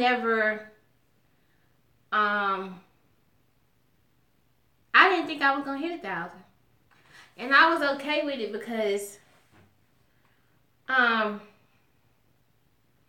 love doing YouTube. I love doing the videos. Even if I would have found a job when I was first starting out, I still would have done the videos. And my whole paycheck probably would have went into the YouTube. But yeah, I love it. I can't say, I mean, YouTube does have its ups and downs. But you know, they say if you can make it past the 2-year mark and the 3-year mark, then you pretty much are solid. And I don't think that I'm gonna ever stop doing YouTube. I don't. Even if I hit the lottery and come up on some shit money, some shit coins, as Johnny Rose say, some shit coins, I'm still gonna probably do YouTube because it's fun. It's really fun. I like the process of it. Getting dressed, getting the recipes ready. It gives me a lot of opportunities to cook things that I wouldn't cook on a day-to-day basis. Now, some things, I don't know, she's slaying the kitchen. But, like, a lot of the cakes and stuff, like, I be wanting to make those things, but I don't have nobody to show or to give it to. And it's fun. You know, it's a way to pass on what I know. And that's one of the main reasons I started YouTube too, because I started to realize like a lot of my friends, a lot of people who are way older than me in their like 50s and their 60s, they were looking for specific recipes that their mothers and stuff cooked. Because, you know, they was popping in the 90s, you know, they weren't trying to learn how to cook grandma cake, you know. And I would get a lot of people saying, dang, man, you cook like an old lady, but it just be so pretty or just so professional, you know. And I'm like, well, yeah, duh, I went to school, but I didn't realize, like, how much of a need is it people want to see these old type of recipes. Like, I was surprised. Y'all, that dressing video got over 2,000 views because people don't know how to make dressing. Or like the cakes I make, they get a lot of views. My cakes get a lot of views. And a lot of it is from what I learned in school. And a lot of the recipes came from my grandmama and her sister now and my aunts. So I I just wanted to share it. And I truly do believe food is love. I do, because even though my family is a little twisted, some of the best moments in my life have been surrounded with food. And it's a way to bring people together. People are going to always need food. They're going to always need companionship. And food gets you both. When you want to get to know somebody, what do? You go out to eat dinner and you have coffee or something. So, you know, I think food transcends all cultures. You know, it does. And I love it. I'm a foodie. I'm a real foodie. But I love to cook. And I love to feed people. Like, I'm so weird, y'all. I love to feed people. And people like to eat. If I would have done chicken tonight, I would have invited my neighbors over. They have the cutest little girl. She's so cute, y'all. But I love food. I'm a foodie. And I love sharing the recipes with y'all. Like tomorrow, I'm doing that chocolate pound cake video, honey. That cake is so damn good. Like, it ain't like the chocolate pound cake you get at Walmart, okay? It's on a whole nother level of stupidness. Good. But yeah, I'm doing it. And we can't eat the whole cake. So y'all know I'm going to have to give some of it away come Tuesday morning. I'm going to chop it up. I'm going to chop it up and take some of it down to Mobile to visit my aunt in the hospital. So I'm going to take some to my other two aunts who work at the hospital and a couple of their co-workers. But update on my aunt. Her diaphragm is not working. And they took her off the ventilator one day. And by 4 o'clock that morning, they had to put her back on it. Because the carbon dioxide had built up in her lungs. Her body cannot expel the carbon dioxide. So last week, they removed removed the tube for the ventilator out of her mouth, and they did the tracheotomy because the throat was getting really sore, and she got the feeding tube, not the one that was in her nose. They took it out and they did the surgery to put one in her tummy. So now she's able to talk.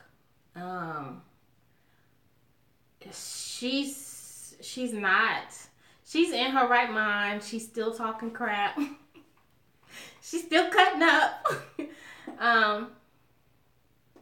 Yeah, I hope she gets better. My aunt just had a really rough go of it. She lost her daughter, then her husband, and she had breast cancer. And she's just had a really rough run. But she's a fighter. And she's strong. And they're still running some tests to see what's causing it. So that has kept me on the run. Back and forth between here and Mobile. And on top of that, I'm still trying to maintain the channel. And I still can't get my video up for my other channel because my computer just got too much on it. So this week I'm getting some storage for that. But just running back and forth to Mobile, trying to do the videos, take care of the house, and just it's been a lot, and it's just the beginning of the year, y'all. So I'm just, I put myself on the schedule. I'm no longer staying up to 3 or 4 o'clock in the morning. I was up this early this morning because I wanted to get the video up at 6 o'clock. Because my stupid computer, I don't know, I think it's Filmora that's acting kind of junky on my computer. Because I tried to download the video. I tried to do it in YouTube. It wouldn't do it. Only a minute of the video downloaded. And then when I tried to do it yesterday, the same thing happened when I tried to just download it to the computer. So I had to restart it. And then this morning, I re-downloaded it for the third time. I mixed it down, and then it was fine. So I was able to upload it at like 5:30 this morning and get it all up at 6. Because I try to release my videos at 6 in the morning. But, yo, that was crazy. That was really crazy. So I'm going down on Tuesday.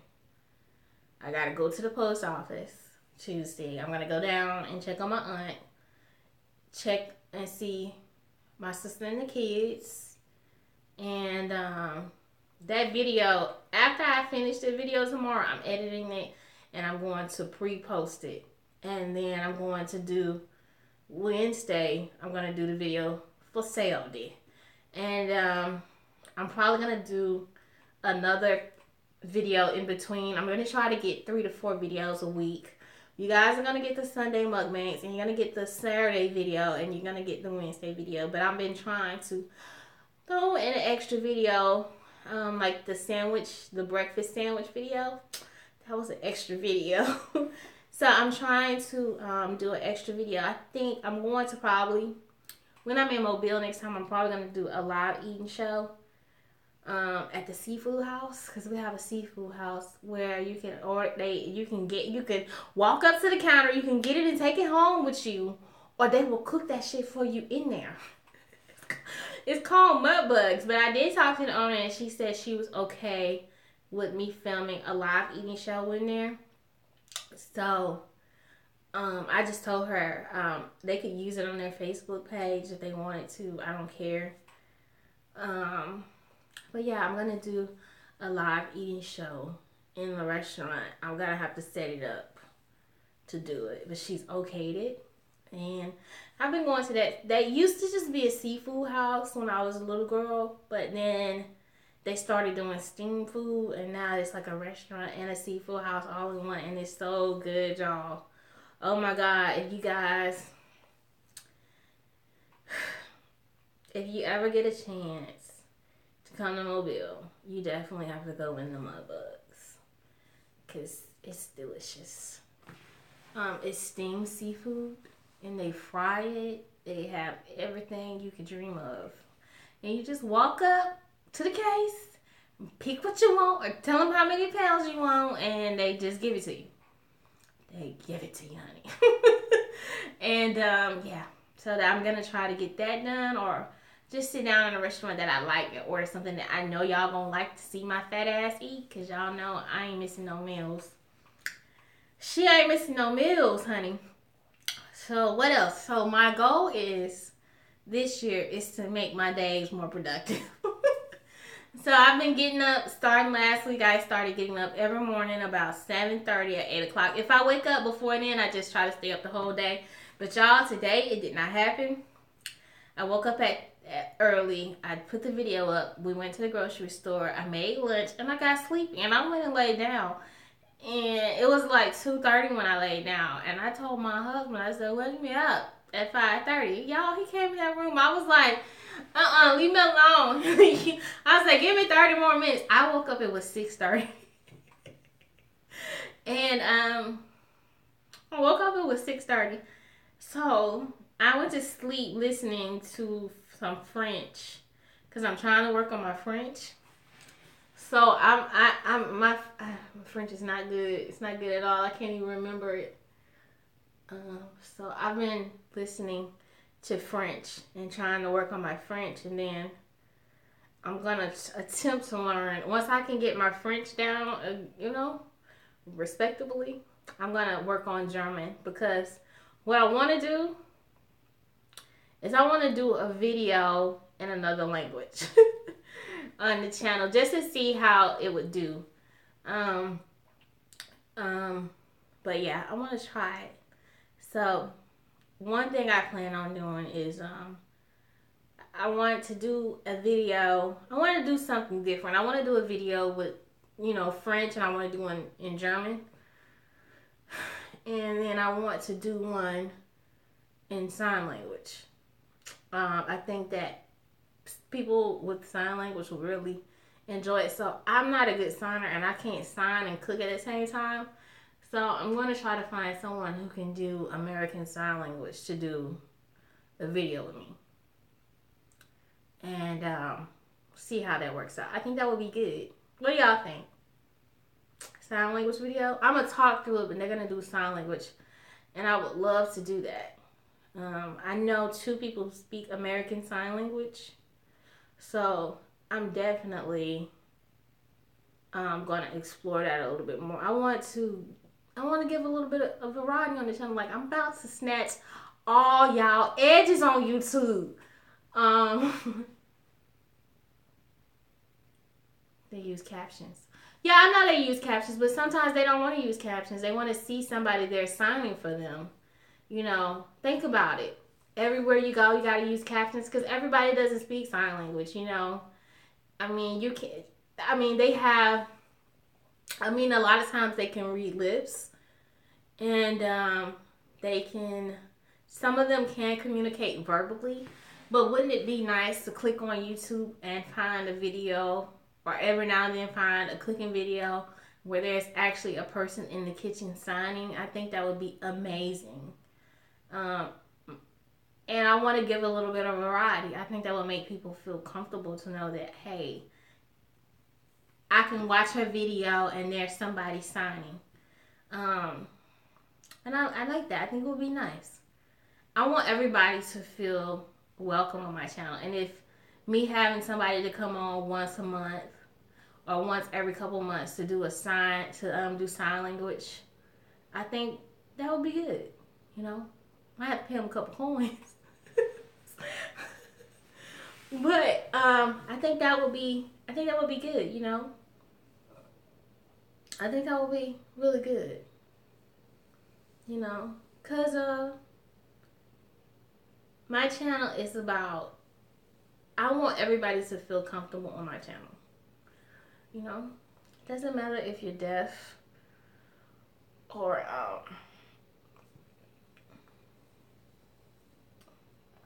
black, white, Muslim, Jewish. I want everybody to feel comfortable on my video, on my channel. And anytime I cook something that I know is, I have, you have friends that are deaf? Okay. So do you think they would enjoy seeing somebody doing sign language on YouTube in a cooking video?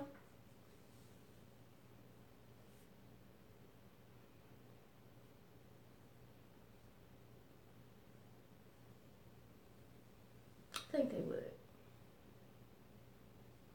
I'm gonna try it. It's gonna take a little bit of editing, but I'm definitely going to try it. Cause I mean, I'm all up for trying something new. I mean, why not? You know, I need somebody with some personality though, cause y'all know I need them to articulate. They like pictures better than sign language. Okay. I never thought about that. We're gonna give it a try. We're gonna see. We're gonna see. We're gonna see. We're gonna see. Because I love one. Have you ever been to a concert and on the side it's general? Okay. Have you ever been to a concert and you see the lingual sign languages on the side of the stage signing the song, and y'all, they be getting it. I mean, they be really into it, you know, and I just think that's so cool, you know, because the power of words and expression is such a beautiful thing. And everybody should be able to express themselves. Because I express myself all the time, honey. But I just think people should be able to express themselves and feel comfortable. You know? And be able to communicate people in their language. What else is going on? I need some more ethnic recipe ideas, y'all. I do. I do. Y'all, I ain't gonna lie. The last couple days, I ain't watched the news. I'm so irritated with the news right now. I ain't watched the news, y'all. I watched the weather because it's been cold, but I haven't watched the news. I ain't watched CNN, NBC, MSNBC. I ain't watched Fox. I ain't watched nothing because this country is going through some stuff. So, I ain't watched the news. Cause it's crazy. I haven't watched the news at all. I haven't watched the news at all, and that's not like me. I love to stay up on current events because when some shit don't sound right to me, I have to do my own research, and I start digging, and I be amazed. I be like, oh my God, I can't believe this. I can't believe this. Like, yeah, I'm a nerd on the low. I read a lot. I love history. I love history. I love specific time periods. They shut down H&M in Africa. Yep, they did. Have y'all seen that they've been tearing up the H&M stores? Now, the mother of the little boy said that she didn't have a problem with him wearing a shirt. And that she doesn't, I think she said something about she doesn't see the world of that color. But that's Europe. And I've been to Europe. And I'm going to tell you, not everybody in Europe is racist. And they actually have low tolerance for racism of any kind. But if you've watched football, which is soccer, we call it soccer, they call it football, you can see that a lot of times they've had to take people out of the stadiums for throwing bananas at the soccer players, at the footballers. They throw bananas at them and they call them monkeys and apes. And they make noises. And when I was in Dublin, when I traveled to Dublin, Ireland in high school, they called some of us monkeys. And I was shocked. But yes, that is a derogatory word for black people in Europe. And they don't call you a nigga. They call you a monkey if they're going to be racist. Because that's how they feel. They think you come from the jungle or the brush. And in some cultures, it can get worse. Like sometimes, like I've had friends who went abroad to like Korea to teach English. They call them monkeys. They can be really disrespectful. They think that all black people come from Africa. And they think only like Will Smith and Beyonce come from America, that most black people come from Africa. And in a lot of Asian countries, they don't mean to dark-skinned people, okay?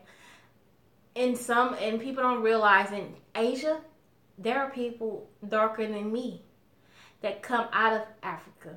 Come out of China and Japan. And they are at the low end of, they don't get a lot of respect. They often get treated like second-class citizens. And it's crazy.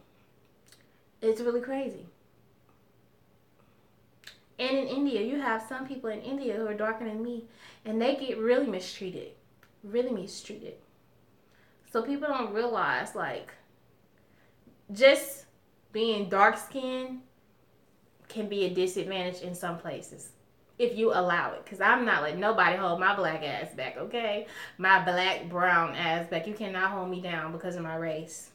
And I'm not going to let anybody hold me down. And I'm not going to hold anybody back because they race. Because the truth is, we are all one race, honey. It's the human race, okay? If you cut me open and you cut somebody else open, we're going to look the same on the inside, okay? But yeah, that was really... Even if the mother approved it, H&M should have known better. They are a global brand.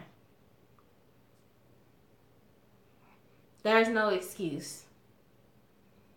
You know.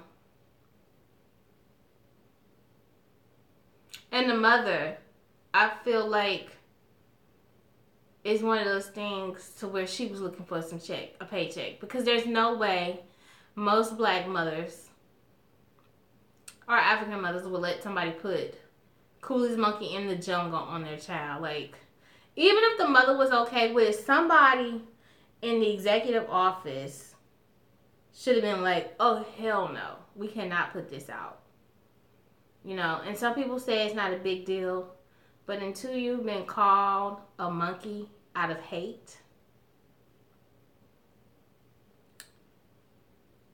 or called a Negro or something worse out of hate, then you would understand, you know. And I think, you know, little kids, they do bounce around and do little cool stuff and swing from poles, you know. But, like, yeah, that was, it could go either way, you know. Maybe she lives in a situation to where she hasn't experienced any racism, you know, and she doesn't see it that way. But most people of darker skin color have.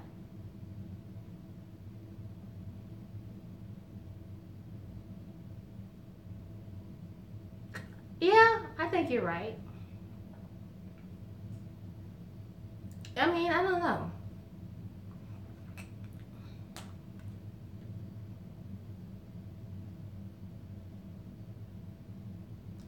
Oh, you on the graveyard shift? Hey, honey, I'm glad you're here. You be working, child. I see you on Facebook. You be working, honey. Get them coins. Are you enjoying your cookware?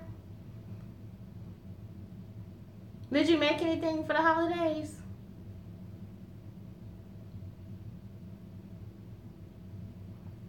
Y'all, I've been working on my skin. How is it looking? I still have some dark spots. Yes, yes, yes, and yes. I've been trying to work on my dark spots to clear my skin up, though. It's getting a lot better. I got some serious hyperpigmentation. But one thing I didn't realize is that my makeup needed to change. So that's another reason why I went shopping. Y'all see my freckles? Y'all can't see them. You know, I got a lot of freckles. But I got a lot of hyperpigmentation too. And it's starting to get better. So, she's a trying. I'm trying to combat the hyperpigmentation. For one, I want it to look, I don't want to have to use a lot of correctors when I'm doing my makeup because that just makes your makeup really heavy. And HD is rude, honey. When you get a bump, it look like this on HD, honey, okay? So, okay, so what I've been using in the shower, I've been using the Clearasil Morning Burst, I think, gel in the shower because it says to use it in the shower. And it really does work because it opens your pores up, the steam does. And then I've been using my Estee Lauder night something stuff. It's a cream from Estee Lauder. I have to go get it, but I don't want to take it out in the room because, you know, my husband's in there asleep. But I've been using a night serum from Estee Lauder. And then I have a medication wash that I've been using. And I have a face cream that's like an acid to help to get rid of the hyperpigmentation. But I think I'm going to stop using that, y'all, because it dry my skin out to no belief.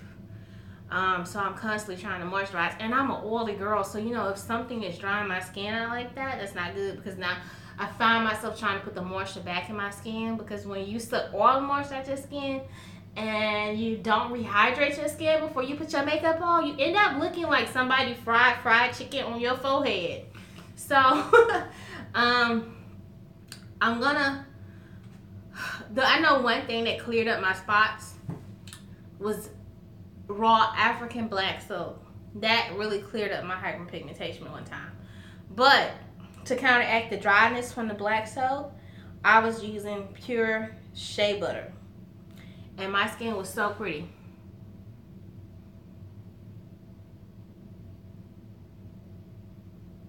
Yeah, see. If you got dry skin, my skin is oily, honey.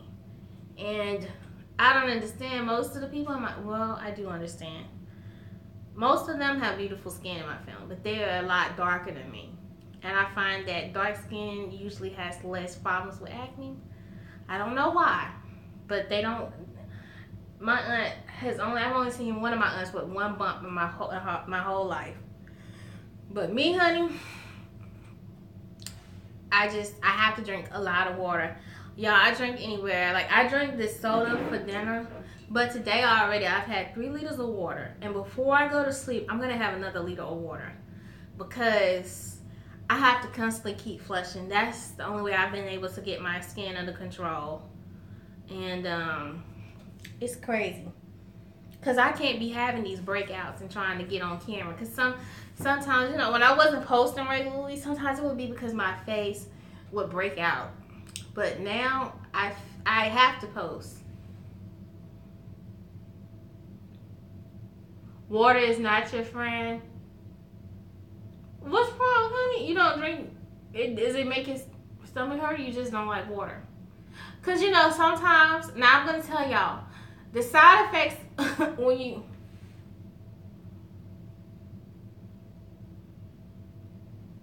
So it only works good in the summertime? Yeah, I can see, because you probably have more dewiness in your skin in the summertime. But I'm going to try it, because even in the wintertime... Yes, honey, you missed the burger. I'm sorry. I'm sorry. I'm sorry you missed the burger. It was good though. It was delicious. We cooked that thing up and ate it too, honey. But yeah, I'm just really trying to get my skin under control. I did notice once I started drinking more water than I usually drink, when I started really drinking water, my skin went crazy, y'all. And then I started to think, why, if I'm drinking water, is my skin going crazy? And I started researching. I got on one thing on Google. Yeah, wintertime it gets super dry. Now in the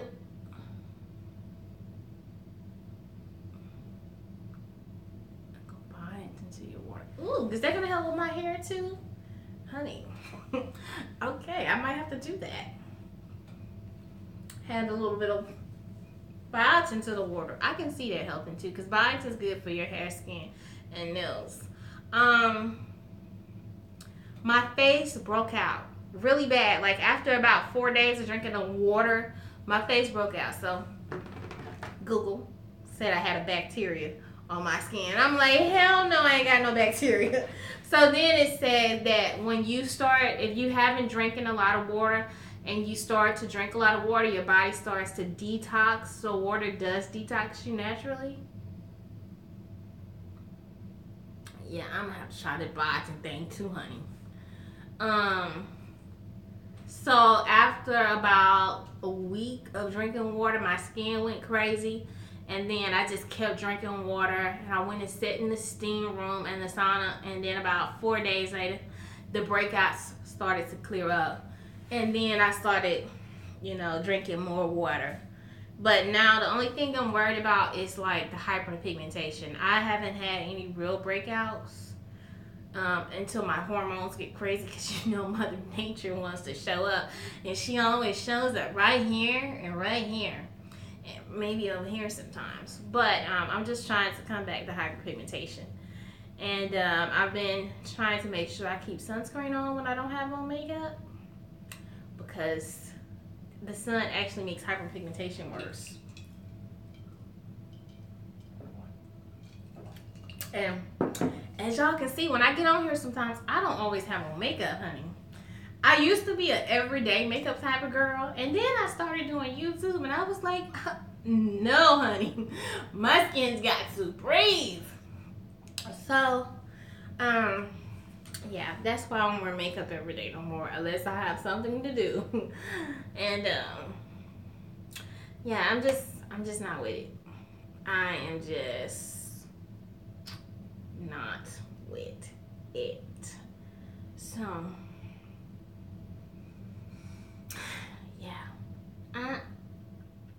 I'm not with it.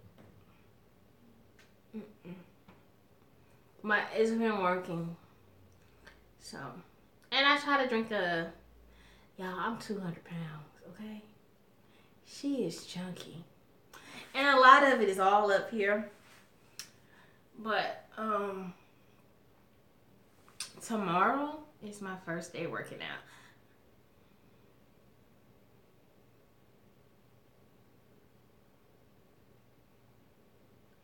Oh, I don't really do wigs anymore. Especially now. I used to do, cause I had to cut my hair off again. I had to shave it.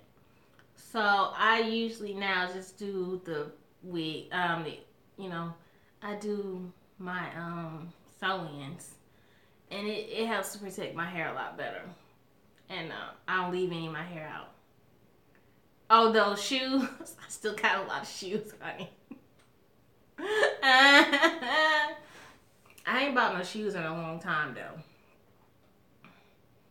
I haven't. I haven't bought shoes in about 5 months. A pair of shoes, y'all. That's a long time for me. I've been saving my coins. I'm telling y'all, I used to. Y'all don't realize, like, I don't buy shoes and purses like I used to, cause everything I get, I try to put it towards the channel. So there's a lot of things I just don't do anymore. I don't shop like I used to, and I don't need it. I have plenty of stuff, but I used to just, the money that I mean, honestly, y'all, I spent about when I first started, yeah, I used to do my makeup a lot more on this channel and stuff. I used to do makeup and on this channel and do my hair on this channel, but I stopped doing it. I have a beauty channel that I never upload anything on.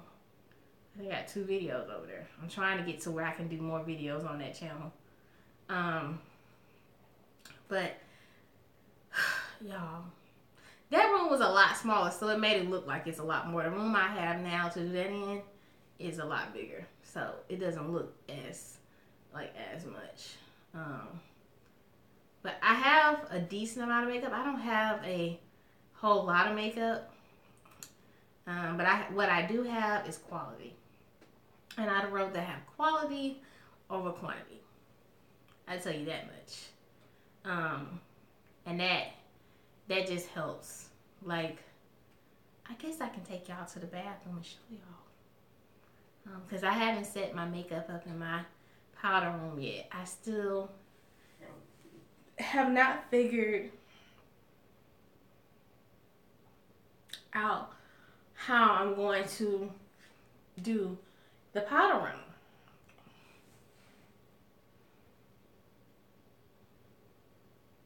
Yeah, see, I have a good amount of makeup. But I'm not excessive, because y'all gotta remember, I'm not a makeup guru, okay? I'm just a girl who's trying to look cute when she do her videos. But makeup is expensive, and if you try to keep up with makeup trends, you're gonna be broke AF, okay? Because I don't have that kind of money. And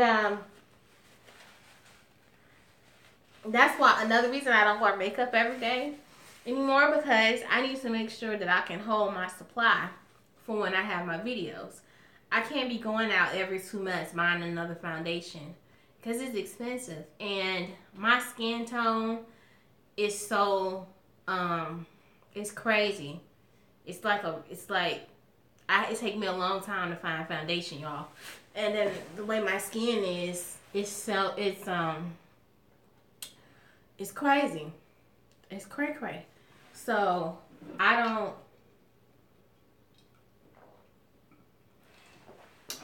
can't put anything on my skin.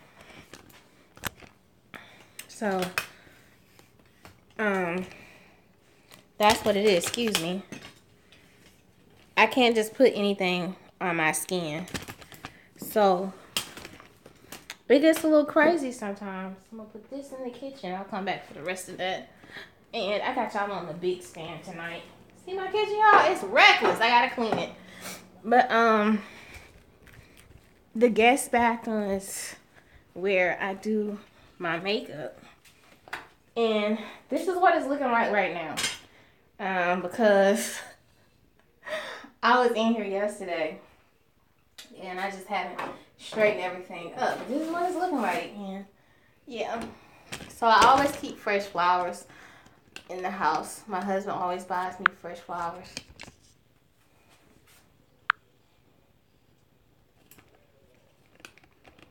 So that's what they about to go to the graveyard though. But those are just most of my makeup brushes and stuff that I use right there. And you know that got to be to keep that lace down. And that's pretty much it. And then all my foundation. So this is the new foundation that I just got, and this is Rich Ginger. This is a new one. And then I got the lamb Tussie doll. So I just got that one. This was my summer shade, but I'm done with that one for now. And then I like to use the NARS. Thanks, the flowers are beautiful. Yeah, I love flowers. They help me to feel happy. And I like flowers. So if I'm really going out and I really want to be fancy, I like to use the Laura Mercier. This is the most expensive foundation I have. And I have this one in praline. And then I use Becca. But I haven't used this one in a while, and it's almost time to replace it. And that's just my makeup side. And then I have this drawer right here. I'm going to hold the camera down so you guys can see it. And this has most of my, like, compacts. And this drawer is actually getting ridiculously full, but this is by Coastal Scents. I love Coastal Scents. I think I have 3 palettes by them. And I have my Anastasia Beverly Hills, my contour kit. I do airbrush makeup in the winter. I wish I had airbrush, honey, because I would be looking flawless. This is my MAC palette. This is the only MAC palette that I own. Yeah, I had my hamburger, honey. It's gone. It's gone. And then I got the Anastasia Beverly Hills Prism palette. I just got that one. I'm starting to really love their shadows. This is my favorite smoky eye palette right here. This is like perfect for a good smoky eye. Yeah, I love that one. And what else? My cream contour. I don't really use that one as much. But I love the Stila contour kit. And it's almost gone. So I gotta redo that. I gotta get another one of those. Tarte contouring kit by Makeup Shayla. This is really good. I love this one. Now this one is really brown girl friendly. I love that one. That's one of my favorite ones. What else do I have? That's the Model Renaissance. I love this one. And then I have the Urban Decay. This one's really, really pretty too. I love this one. What else do I have in here? I got Coastal Scents. This is another Coastal Scents palette. See, I don't have much, y'all. But what I have is quality. So sometimes quality over quantity is best. And I just got this one. I got this at the Exchange. But this is the blush palette, blush and bronze palette from Coastal Scent. And I really love this one right here. I don't like that because it gets really muddy. I don't really mess with this one. But I do the blushes. And my favorite highlighting kit, because I don't buy a lot of highlighters, is this one by Anastasia Beverly Hills. This is my favorite one. And it's a lot of product in here. So, I never bought another one because I didn't feel the need to. Because I haven't used that one. And I'm going to eventually...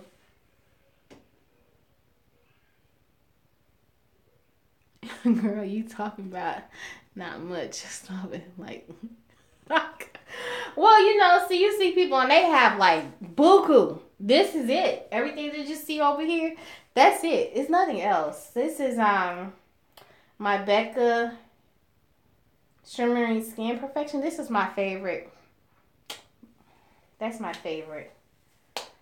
That's my favorite one. And then I got this one. It fell and cracked, but I like the Carly Bible. I like that one. And that's pretty much it. Now I use my Laura Mercier. But lately, I've put Laura down. And I've gone to Dermablend for setting my face. And, you know, Dermablend is really known for heavy makeup. I don't play with their foundations, honey. And then, you know, this is my girl, Dip Brow, Anastasia Beverly Hills. This is my favorite one, and I use Ebony. And which one is this? Gold Deposit. That's my other favorite. What was it? Highlight. And then setting powder I use is the MAC Dark Mineral Skin Finish. But let's go back and talk about. See, I have to maneuver around and get everything back in this drawer. I'll probably fix everything back in there later. But, these are some of my favorites. See, I knew that was going to happen.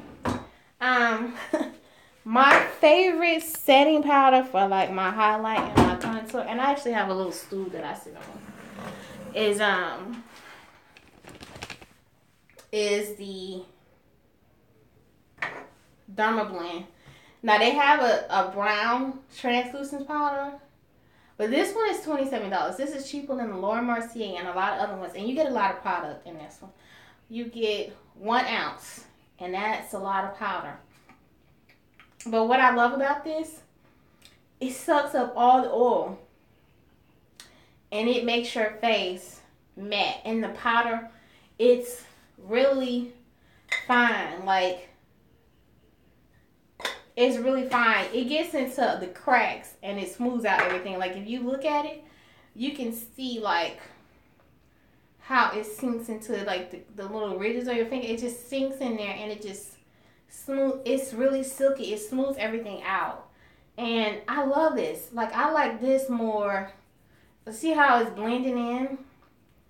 I like this more than the Laura Mercier. And I think people be sleeping on it, but y'all know I love me some Patrick Star. And he was using it and he was saying how good it is for oily skin and how it's really good to set your face. And honey, he wasn't lying. That shit is delicious on my skin. I realized that when I use this in videos, I don't have to retouch my makeup. Like, sometimes it takes me 3 or 4 hours. I'm under light. And I lost my earring in my hair. I'm under the light, so my makeup shifts. But with that powder, my makeup doesn't move. It stays in place. So that is why I like that powder. It's really delicious. You know, it really saved my ass from the sweat. So,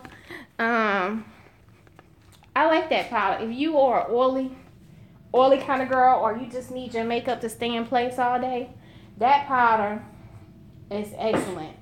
Don't sleep on that Dermablend, honey, because she hold me like a girler in the face. She keep everything nice and smooth. And I appreciate that. You know what I'm saying? I appreciate that, honey, because things can go really wrong when your makeup start moving. You know, nobody wants that. Nobody wants their makeup to start twerking, honey. Not at all. I know I don't. Because once your makeup starts sliding, it's a wrap. It's a wrap.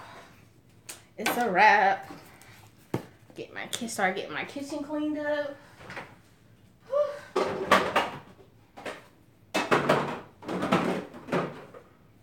Y'all, I was so mad today. I went to the grocery store, right?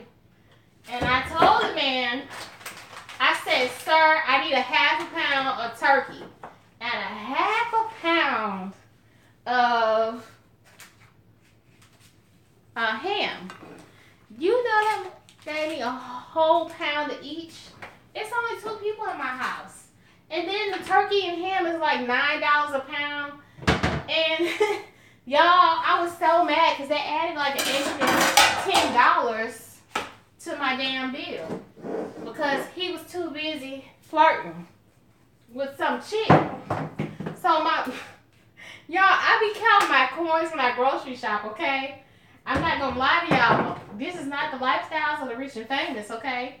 So I was so mad because he wasn't paying attention. He was too busy flirting, costing me extra money because he wants to flirt. You know, why we gotta do this? Why we gotta do this? You know, why can't we pay attention? Why? What's so hard about paying attention? You know, pay attention. You know, running up people's bills because you. Yeah, I'm gonna freeze some of it, but you know, my husband eats a lot of turkey, so I don't think the turkey will be a problem. But the ham, I'm probably gonna have to freeze some of the ham. But yeah, I'm gonna have to freeze some of the ham. So, something that I want to tell y'all about. If you cooking steaks, cause I love steak. This right here. Have you guys ever tried this? Let me know if you have, because I have. And I'm going to tell y'all, this is some good shit. So usually what I do, the day before I'm going to cook my steak, you would love this. Or even 2 hours before you cook your steak. Drop them in these bags. You can use it for chicken. You can use it for steak. Y'all, they have 3 kinds. This is the shit, okay? Y'all know I wouldn't tell y'all nothing that ain't good. I ain't never gonna show y'all nothing that's half-assed because I don't need y'all coming for my edges, okay? But listen, this is so good for steaks and pork. If you want to marinate, this is the bomb. So, they have the smoky mesquite, honey teriyaki, and the grilled garlic and herb. And I'm using the classic steak because I got some steaks I'm going to cook. But this is really, these things are really delicious. Yes, honey. You're going to have to try these. You know, this, you don't have to use no other seasoning with this. So, like, this is enough. You just throw it in there. And I like it for chicken, too. Like, if I'm being lazy and I don't want to season my chicken or marinate it before I put it on the grill. Yeah, honey. And the bags are really big. Yeah, this, it's Jack Daniels, but it's not like the Jack Daniels. It's by Jack Daniels. I don't know if this is the one they use in TGI Fried or not. But these are just the marinating bags. Marinate in the bag, honey. But it's really good. It's really good, and I love it. She loves it, honey. And, did you like the brown sugar? Did you like that one? I ain't never tried that one. Y'all, I had cooked some steak one night, and my husband was like, damn. You hosting a Mexican buffet on Saturday? Should I marinate the steak? Ooh, but girl, ooh, you gonna be fancy if you do that. I would try it. Yeah, I would try it. Yeah, my Fitbit going off. I ain't had that thing on in 3 days. You couldn't wait for the it still give it a good taste though. It's something about it. Like, it just, that is some good shit, y'all. I'm not playing. It is good. It's good to the last drop. I love it. I really love it. Oh my goodness, that is so good. That is beyond delicious, okay? That is so good. So, y'all, I think I'm about to change the kitchen around again. Just a little backdrop, because right now I got a Happy New Year's thing up there. My husband's like, you think you want to take that down? And I was like, no. But I'm going to change the backdrop in the window. I haven't decided to what yet, because I'm going to change it again in the spring. I'm gonna probably change it for Easter, and you know, cause I like to do my little themes now.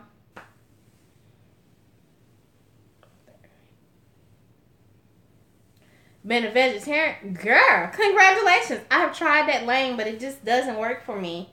Now I do have days where I don't eat any meat. I eat veggies, and I do feel a lot better. I don't feel as tired, and um, I eat a lot of seafood, y'all. I just okay. So recently it's been almost collard greens and cabbage saves you, girl. Yes, they will save your life. Um, and you don't necessarily have to eat meat every day. Some days we don't eat meat, you know. But I eat a lot of seafood, probably 2 or 3 times a week.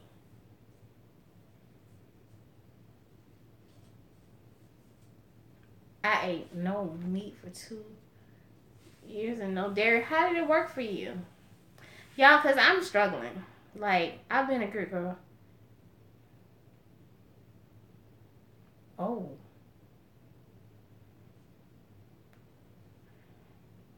I don't know. I'm I'm trying to wean myself off of a lot of pork. That's my first thing. So I'm down to pork bacon and Kaneka sausage. I'm not buying anymore. I'm trying not to buy like anything like that unless it's holidays and stuff. But I'm trying to wean myself down. Now, usually once I start working out, I start to lose weight. And I have my first workout tomorrow, y'all. So it made you sick. You know, I think a lot of times when you decide to go vegetarian, you need to be prepared for your body to change. And a lot of times people don't know how to eat the vegan. Oh, I'm not doing that, honey. Vegan can be very tricky because you can't have honey, you can't have eggs, you can't have cheese.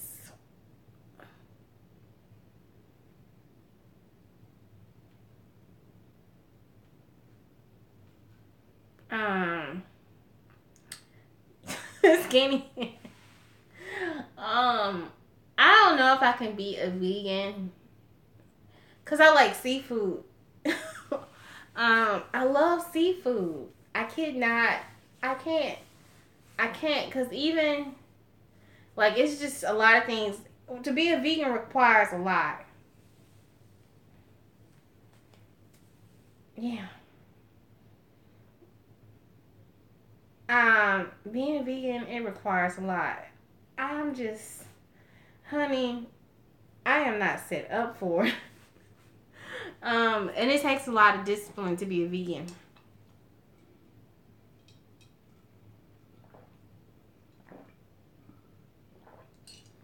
It takes a lot of discipline.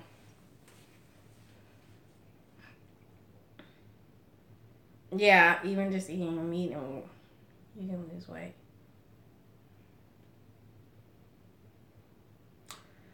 Plus, I had to learn how to. That means no leather shoes and all. Girl, yes. And I love me a good leather shoe, honey, okay? I'm not here for it. That's what I'm saying. Being a vegan, whew, that takes a lot of work. And you got to really be on your diet because you start to.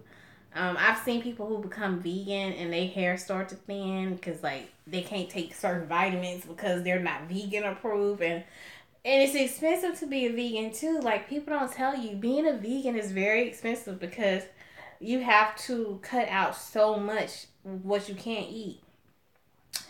And that is hard, honey. A vegetarian or a pescatarian is a little bit more relaxed.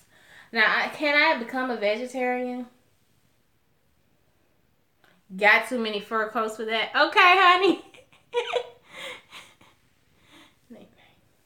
That yeah, they sometimes they don't get enough protein, and that's what's hard because, um, you can get a lot of proteins from veggies, but then sometimes they get to the point to where they eating just fucking nuts and berries, And I've seen vegans like that. And it's like they get tired of eating vegetables, so they just don't eat right, and then their hair be on the floor, and their nails get thin, and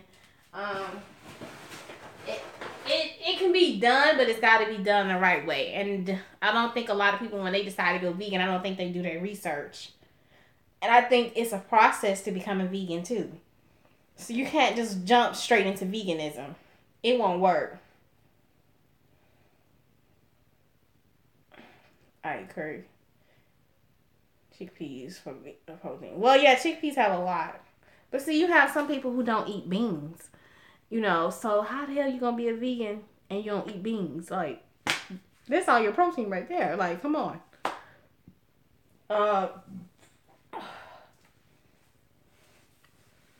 Tofu, child, I see. I have eaten it. See, like,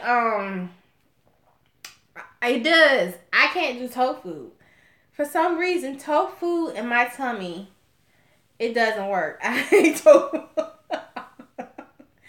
It doesn't work with me. Like, some people can tolerate tofu. Y'all, I can't. My body won't let me. It fails me every damn time, okay? I spend half the day on the toilet, and by the next day, my butt is not right, and I need some Andy ointment, okay?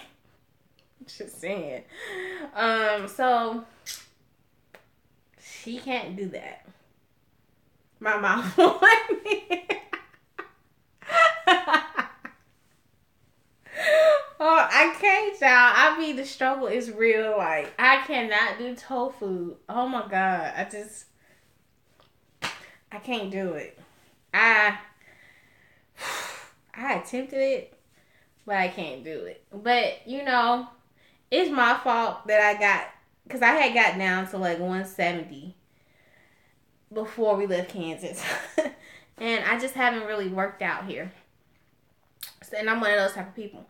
I'm not gonna stop eating, so I'm going to, and I eat pretty clean, 6% of the time, but I eat a lot of vegetables and stuff. Curry chicken, way better though. Yes, honey, curry chicken is way better than curry peas, chickpeas. But I'll do the chickpeas. You know, I can rock with them. So that's my fault. And I'm, like I said, y'all, I'm thinking I'm gonna have breast reduction. But before I decide, yes, ma'am, Terry. Before I do my breast reduction, I want to get back down to about 170 to 160. So I'm gonna start my working out. And I do believe that diet is a large part of losing weight. However, I have never been the type of person to deny myself any food. And actually, what I was doing the last time I was working out and stuff, I was baking everything at home. And I wouldn't buy any chips or anything. I would bake one thing a week, and we would have that throughout the whole week. And if we wanted some sweet or a dessert, we could have that. And we didn't buy any candy, we didn't buy any chips. We would buy like one thing of juice to last us throughout the week. When it was gone, it was gone. And that's what we're going back to. So that was the last soda in the house. And y'all, my heart, sweet tea. Smooth it back. Okay, yeah, because you know, they say when you have surgery, it's better to detox your whole body and to go towards a plant-based diet and stuff. And that's what I'm trying to get, because I really want to get this breast reduction. That sugar, honey. But yeah, I really want to get myself back down to a good weight, because I really want to have, I don't want y'all, my husband can't have his picture on the internet.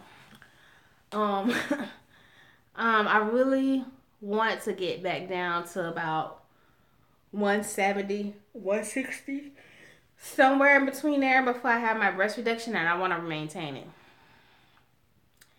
I like stevia, but it doesn't really do good in baked goods, you know? And my thing,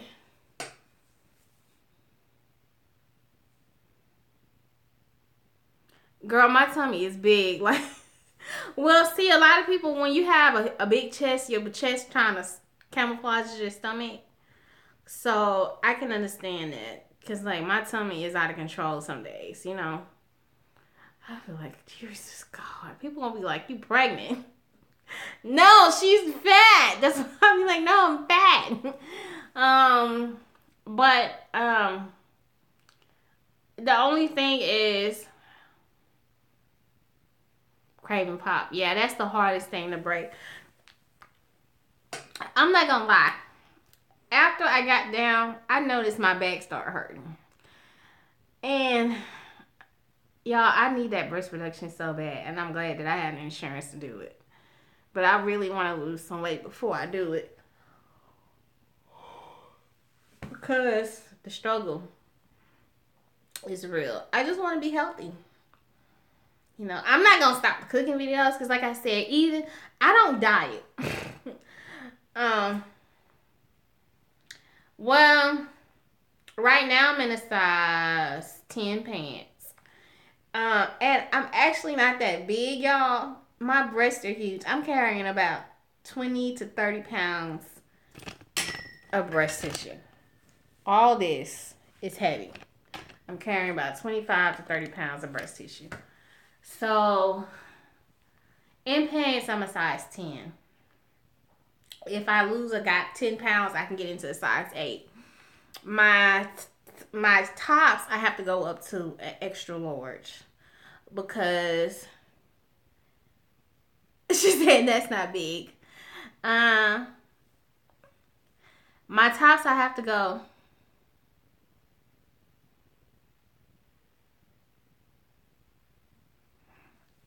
Mm-hmm.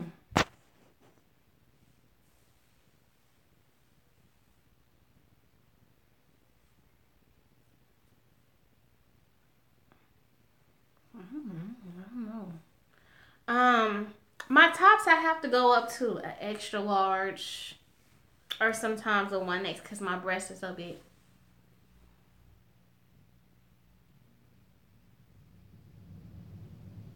To a double D. I think a double D is a good size. That's what I'm trying to get to, y'all.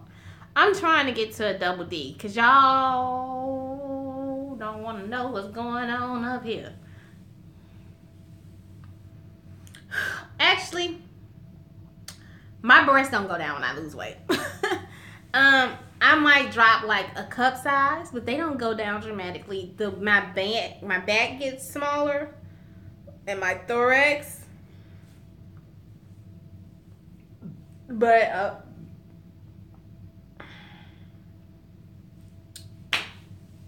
the rest of it doesn't go anyway. I have dense breast tissue. I may go down like a cup size, and sometimes not even that. My thorax and my back get smaller, but it don't go down. Cause y'all, I'm a G cup, okay? She's a G. I'm a G. So I might go down to like an F or E. I don't see the D's or the double D's or the triple D's. I'm a G cup, okay? I'm an OG. So, that's what it is. So I would love to be a double D, honey. A double D is, I ain't seen D's since my 12th grade year of high school. So I'm a G. So I want to go down to about a double D. I would like to go down to a D, but they're not going to take me down that small. But yeah, she's an OG over here, honey. I'm a G cup. My breasts are big, okay? Like, I have on a sports bar right now. But yeah, they big. Honey, I have this dress on to suck them in, but yo, they are huge. And they are heavy, y'all. So they got to go. They have got to go. You know, my boobs are big, honey. They got a mind of their own. They do what they want to do. You know, I'm just here to hold them up. But yeah, I got recommended for one. I got approved, but I want to lose some weight before I do the surgery. So that's my thing, y'all. She's gonna be working out. Like I said, I'm not gonna stop. You know, I'll clean up my diet, but I'm never gonna stop cooking, and I'm not gonna stop eating, because I don't believe in restricting yourself. I think a lot of times that's why people fail, because they try to do diets instead of just exercising more, increasing their water intake, eating smaller portions, and eating more vegetables.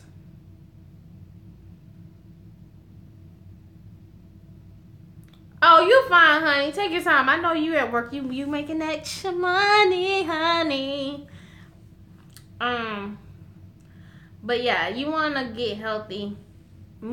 Start moving. Drink more water. Include more vegetables, and cut out a lot of processed foods.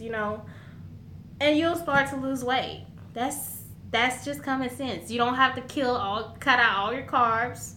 You can still eat the food groups and still lose weight. Some people want quick weight loss. Quick weight loss is not healthy. I'm going to tell y'all now. Quick weight loss is not healthy, and it's harder to maintain. Lose it the right way, and you don't have to worry about putting it back on. Because, see, I went down in Kansas. I had got up to 220. I haven't gotten back up to 220. And I'm not going to say I'm 200. I'm probably like 197. Close to 200. But I still haven't gained 23 pounds back. So I'm not mad, because that 220 was a bitch. But I don't want to get back up to that big. So that's why it's a lot easier to maintain where I'm at and then to go down. But she's not going up. She's not doing that. So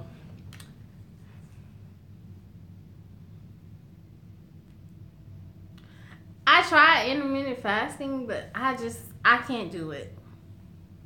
I can't. Some people can do it because they can do it, but I can't, because I'm one of those people, when I wake up in the morning, I have to eat. Like, I have to eat in the morning, and because I'm not right. Like, trying to wait to a certain time to eat, I'm gonna be crazy, because I get hangry real quick. I tried intermittent fasting, and by the time I made it to week 2, I had lost all my damn friends, and my family was not picking up the phone, because I can't think without food. And I think it's like a 6 or 8 hour window. The bulletproof coffee in the morning helped me. Okay, honey, because whoo, I tried it. Now, I did lose weight, but y'all, I was a grotty itch. Because I'm one of those people, when I wake up in the morning, I brush my teeth, I wash my face, and then I drink some water. I've always been the type of person to drink water in the morning. I drink some water, and then I start eating breakfast. And then I have to have tea or coffee, usually tea. I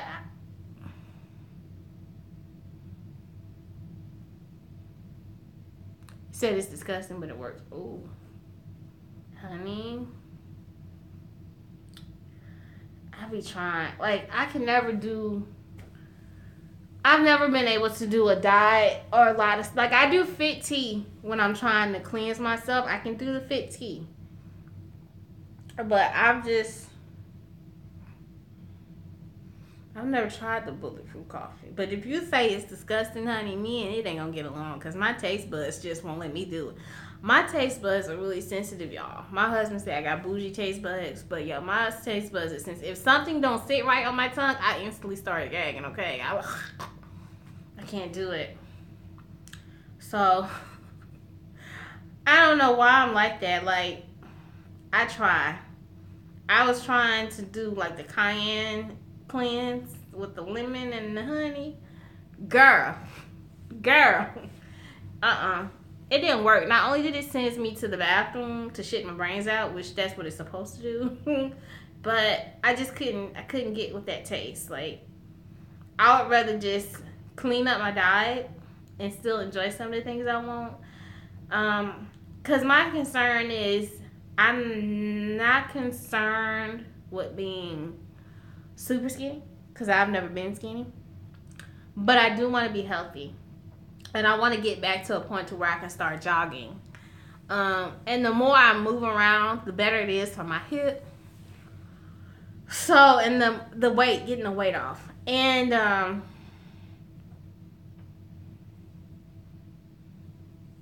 I can't have that lemon. Yeah, that lemon juice.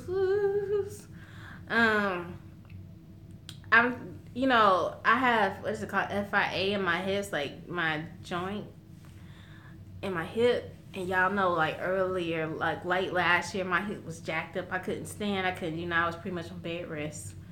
So that's another reason why I want to get the weight off, so that I can be more active. And I want to get this breast reduction. I can do the apple cider vinegar. Now, I can do that. But I drink it real quick like this. Because I can do that. I can do the apple cider vinegar. I can do that. But that other, I can't. I can do the fit tea and the apple cider vinegar. What? Yeah, I start my workout tomorrow. This week and next week, I'm going to do 30 minutes. And then I'll go up to an hour. What my goal is to climb my ass out of bed, drink some water, do it straight, and then water afterwards. The 2 tablespoons, and burn going down. What I usually do is 8 ounces of water and 2 tablespoons, and then I just chug it real quick, and then I'm done. But yeah, 2 tablespoons.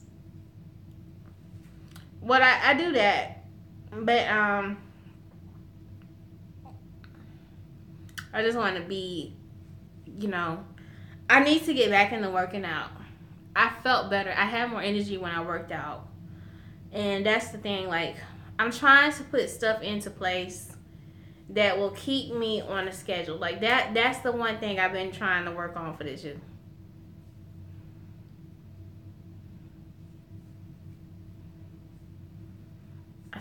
What is that? Simply Fit Band. Is that like a Fitbit? When do I sleep? That's the problem. My sleep is so crazy because sometimes I'm up at 3 o'clock in the morning. See, for a long time, my days and nights was fucked up, y'all.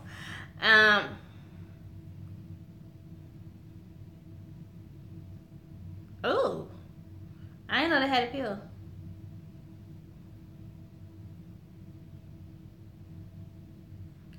Oh, it's like the curve scape. Okay, I know what you're talking about now.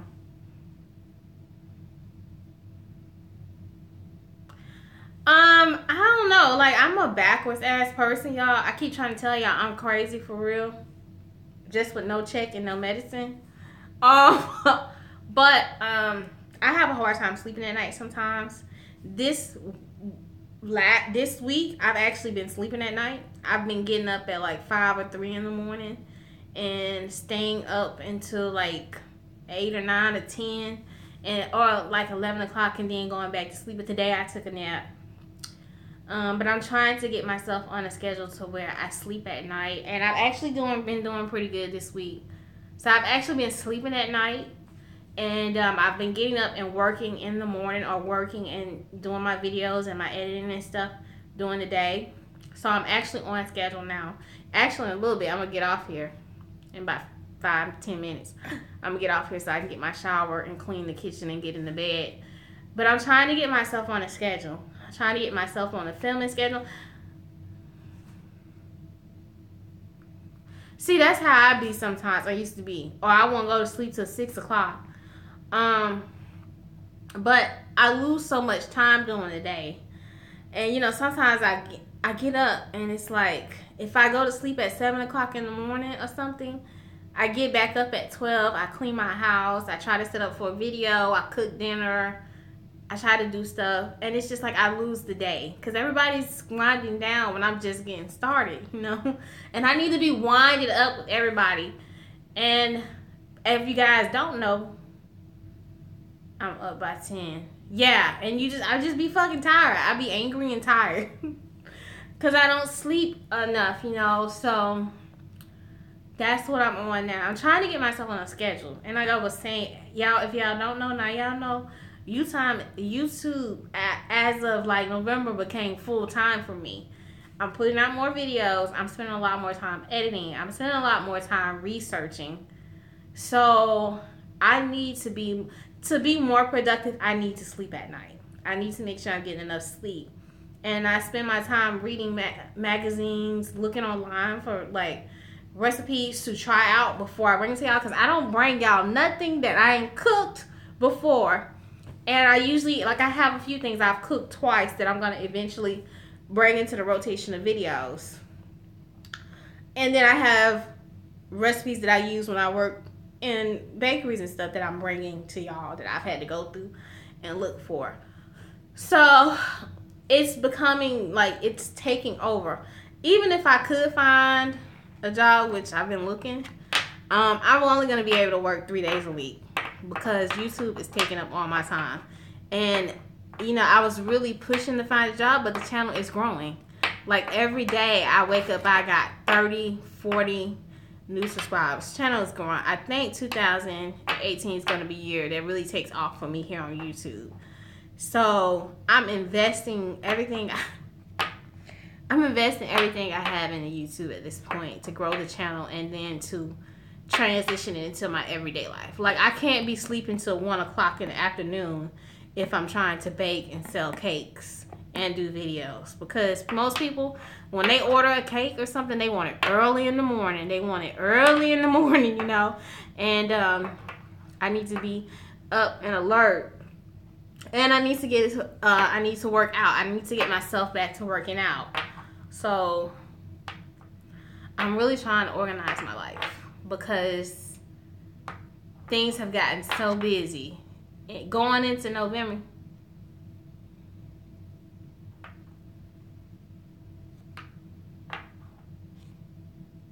I tried 30-minute meals. Most time I can do a good 30-minute meal. Like, on the day that I'm cooking on a regular day, it usually takes me about 30 minutes. Sometimes at night I'll season my protein or whatever, and then I'll chop my vegetables. Like the other day, we had shrimp stir fry. I was done cooking it in 25 minutes. Shrimp don't take that long to cook. And, you know, I have those 30-minute, 20-minute meals, but I don't know how you guys are going to like them, because my 30-minute meals are usually just vegetables and proteins and maybe white rice. Y'all know I love rice. But those meals are really quick, and they're not as fun to watch. Y'all like cooking with me. Did y'all enjoy watching me cook the hamburgers tonight? Because I think you guys enjoy the sandwich, the breakfast thing. I like cooking with y'all. I do.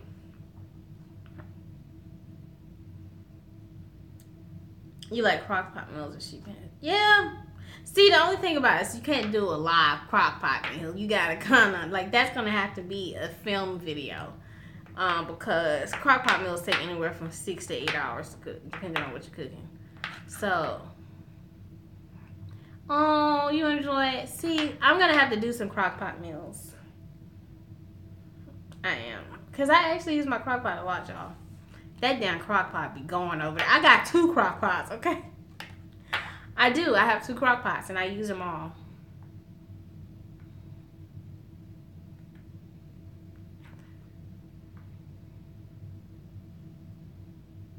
The breakfast video, put up a supplies, we can cook with you and ask questions. You know what? I thought about that.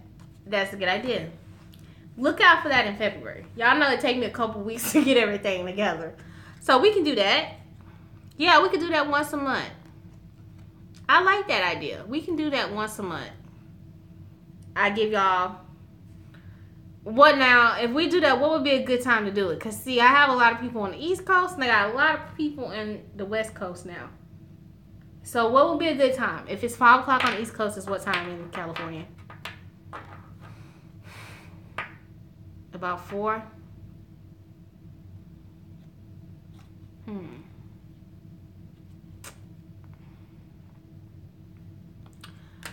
That's what we'll do.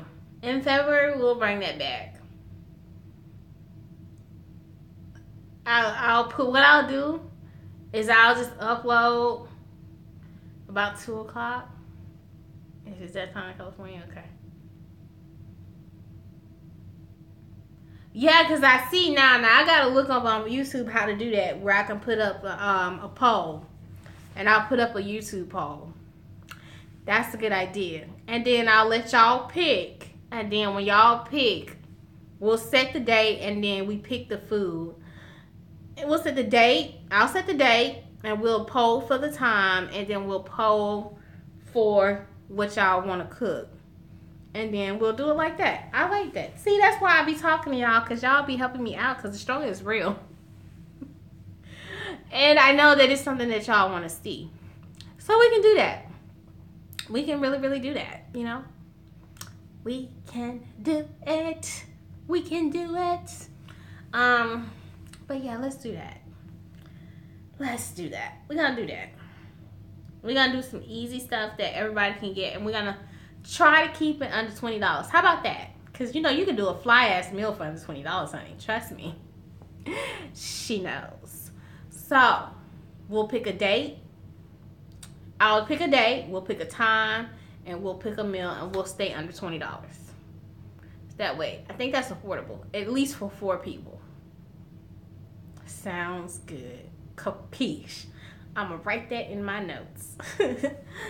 So, yeah. I'm going to definitely write that in my notes. So, you guys want to see that? She can deliver. Okay. So, we got... Next month, we need another ethnic recipe. Then we're going to add in the cooking show where you guys can cook with me. We're going to add in another what I ate today video. We're going to do another grocery haul. We're going to do our regular scheduled programs. And we're going to do our Sunday mukbang. So, you know. And I'm going to try to do 1 cake video a month. Because, you know, some people be wanting a cake video every other week. But y'all, look. Cakes are expensive. And I can't eat all that cake, okay? And then my husband co-workers, they getting to the point so where they think they're going to get a cake every other week. No, honey. No. So, I'm trying to, like, switch it up with food, too. And, you know, I'm not going to lie. I've been surprised. Like, sometimes my cooking videos would not get a lot of views. But they're actually getting pretty good. But cake is so good. I think everybody liked the cake videos because, like, I really get into it. And they got it there. Like, people love the cake videos. And I really love making cakes, y'all. They should call me the cake lady, okay? She slayed a life for the cake. But, yeah. I can understand that. Everybody likes cakes. But, the Blondies, the recreation of the Blondie video actually went over really good. So, I was really happy about that. And, it would have been 4 videos last week, but you know, that Blondie video did not want to treat me right. Was it the Blondie? No, the guacamole didn't want to go up on Saturday, so I'm sorry. So I ended up having to do this video today, and you know, released that one yesterday. So, was that today? Or was this morning? Yeah. Sorry, I didn't mean to do that. But then we get another video on Wednesday, and then we get another one on Saturday, and we might get another one in between there. So, I'm really trying. I'm trying to be here for y'all. Because y'all really be here for me. And I really enjoy it. I do. I really enjoy it. And I'm going to start uploading, doing more stuff on the Facebook page. Because y'all know Bama Girl Cafe has a Facebook page, but I don't want to put nothing up there. So, I'm going to do that. And another reason why I'm trying to get myself on a schedule is because I realize sometimes I be intended to go in and answer comments and I just don't get to them Y'all, this morning I was trying to answer comments. I literally, because I don't feel like my channel is big to the point to where I can't answer every comment. And I literally try to answer every comment. But this morning I woke up, I had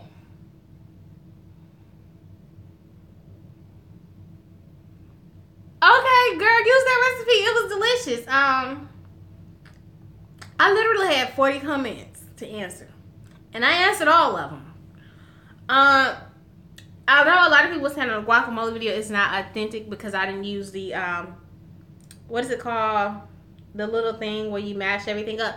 But y'all, I couldn't find one. I went to the Mexican grocery store. I went to Marshall's and TJ Maxx, and they usually have them in there. And I could not find the thing to mash the tomatoes and the cilantros and everything up together. I couldn't find it. Yeah, a pistol. I couldn't find one nowhere. I couldn't find one at all. And usually they have them at TJ Maxx and Marshalls. Like, you always go in there and you see them. But the one goddamn time that I was trying to find them, I couldn't find it. So you can actually do it with a spoon, but when you use it, the pistola,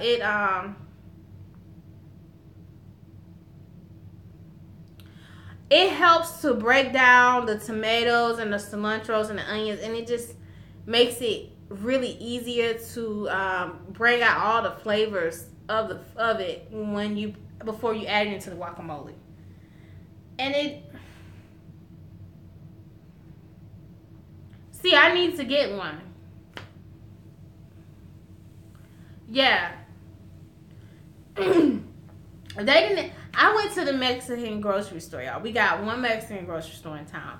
They didn't even have one. I was like, how y'all not gonna have one? Y'all, this is where you come from. They had everything but that. And I was like, okay. So I'm actually gonna be ordering one. I think I found one on Amazon that's just stone for like $25. The shipping is $10.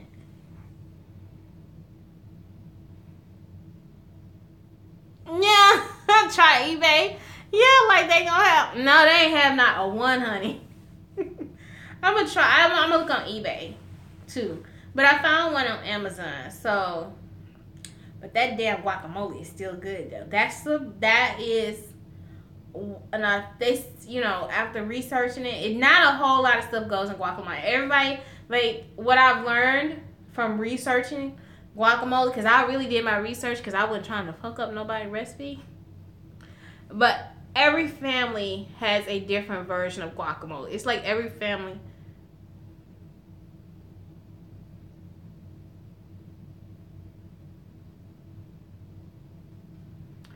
Yeah.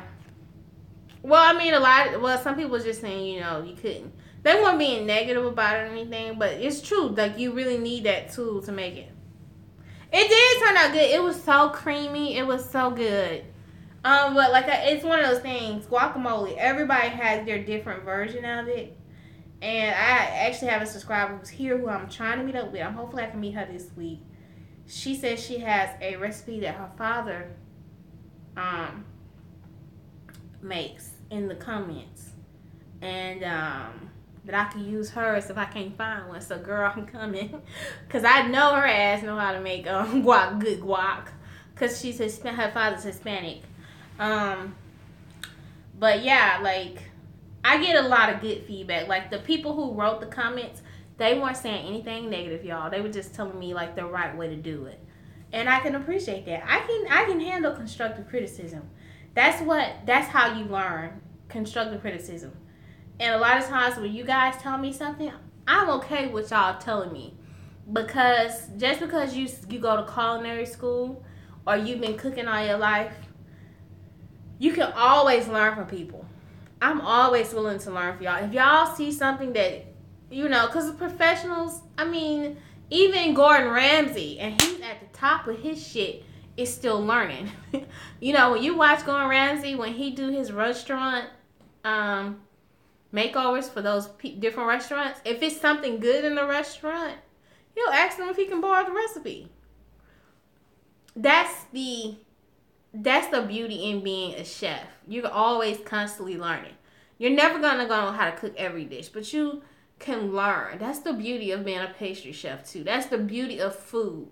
and people is that it's a constant learning process. I don't pretend to know everything, but what I do know, I know. And if I'm not sure about something, I'll tell y'all. Like I ain't fuck with guacamole. I'm not gonna lie. Yeah, that's what's so true. We all have to learn to appreciate people in that. Yeah, it's nothing wrong with that. Nobody said anything mean. And these are people that I communicate here with on the channel a lot. And it nothing I can appreciate that. And if she got one that I can use until I can find my own, then y'all know what? I'm gonna take my ass over there and learn how to make it. And probably next year we're gonna recreate it. You know, I love learning from people. And like I said, the most disrespectful thing you can do is try to create somebody's dish from their culture and disrespect it. That's why I took my time and I researched what an authentic guacamole could look like. No, I didn't have the tool to do it as authentic as I wanted to, but I got it as close as possible, and this was good.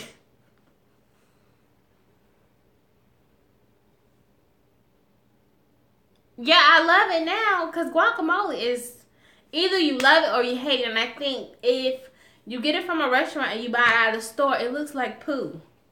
Because they don't make it the same way now. If you go to a Mexican restaurant and they make it table side, you're probably going to get the real deal. And I've never been to a Mexican restaurant where they did table side guacamole. You know, I haven't.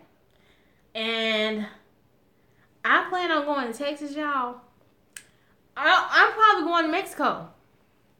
And I'm going to give me some real ass guacamole, okay? Because, like, I'm really trying to learn, you know. I want to know. I want to know. Because I feel like when you start messing with other people's cultures, you need to know what you're doing.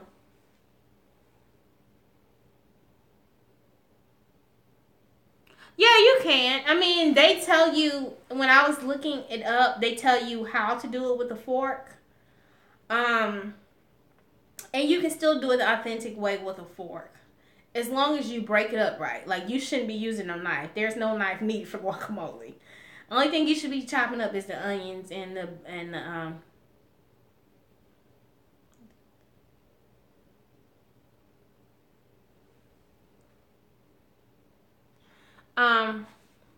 my comment came up.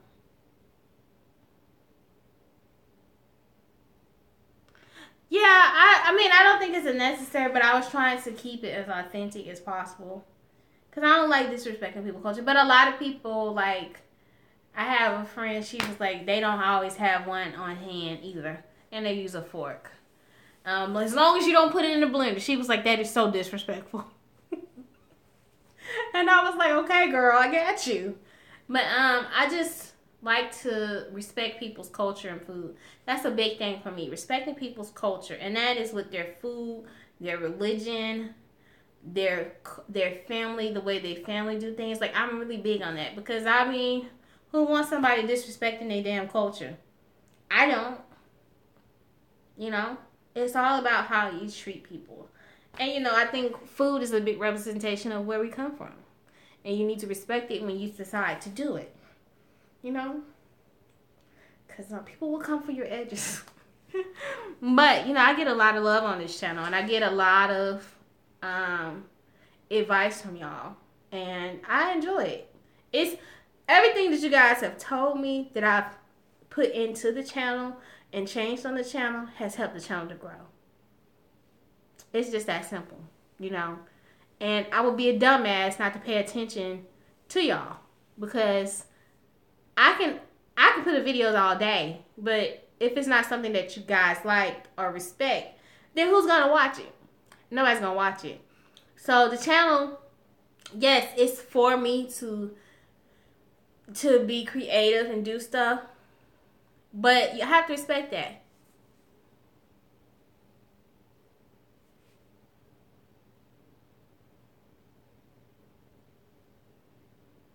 Yeah, okay, so you have a tomato allergy, so you definitely don't want to eat the tomatoes.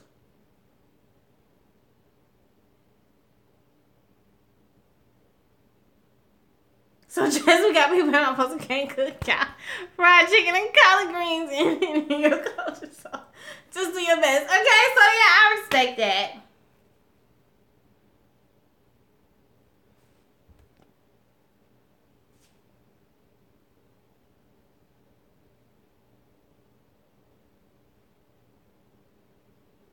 Yeah, they say tomatoes one key ingredient, but if you're allergic to it, you don't necessarily need the tomatoes. But I think like the acidity of the tomatoes and the lemon and the lime is what pretty much keeps it there. But you don't have to have tomatoes in it. Some people just take their guacamole, they avocados, mash it up and put some Montrose, salt and pepper, and that's it. It's so many ways to make it, y'all. Like, it's as long as you don't put sour cream or some weird shit in guacamole, you okay. But yeah, it's really easy. And y'all, let me tell you, today, honey, I took some guacamole and made a turkey guacamole sandwich with lettuce and tomatoes on it for my husband, and he was tearing that sandwich up. He was like, "This is delicious." So, because if it wasn't delicious, he'd be like, "Girl, me no eat." He'd be like, "Me no eat, not today." But he really enjoyed it. So, yeah, I'm just, I like it. Try it again. I love cooking, y'all. I love it. I do. And I love sharing it with y'all. But tomorrow, we are going to get into the kitchen in the morning. I've never had avocado toast, but I'm willing to try avocado toast now. I am. I really am.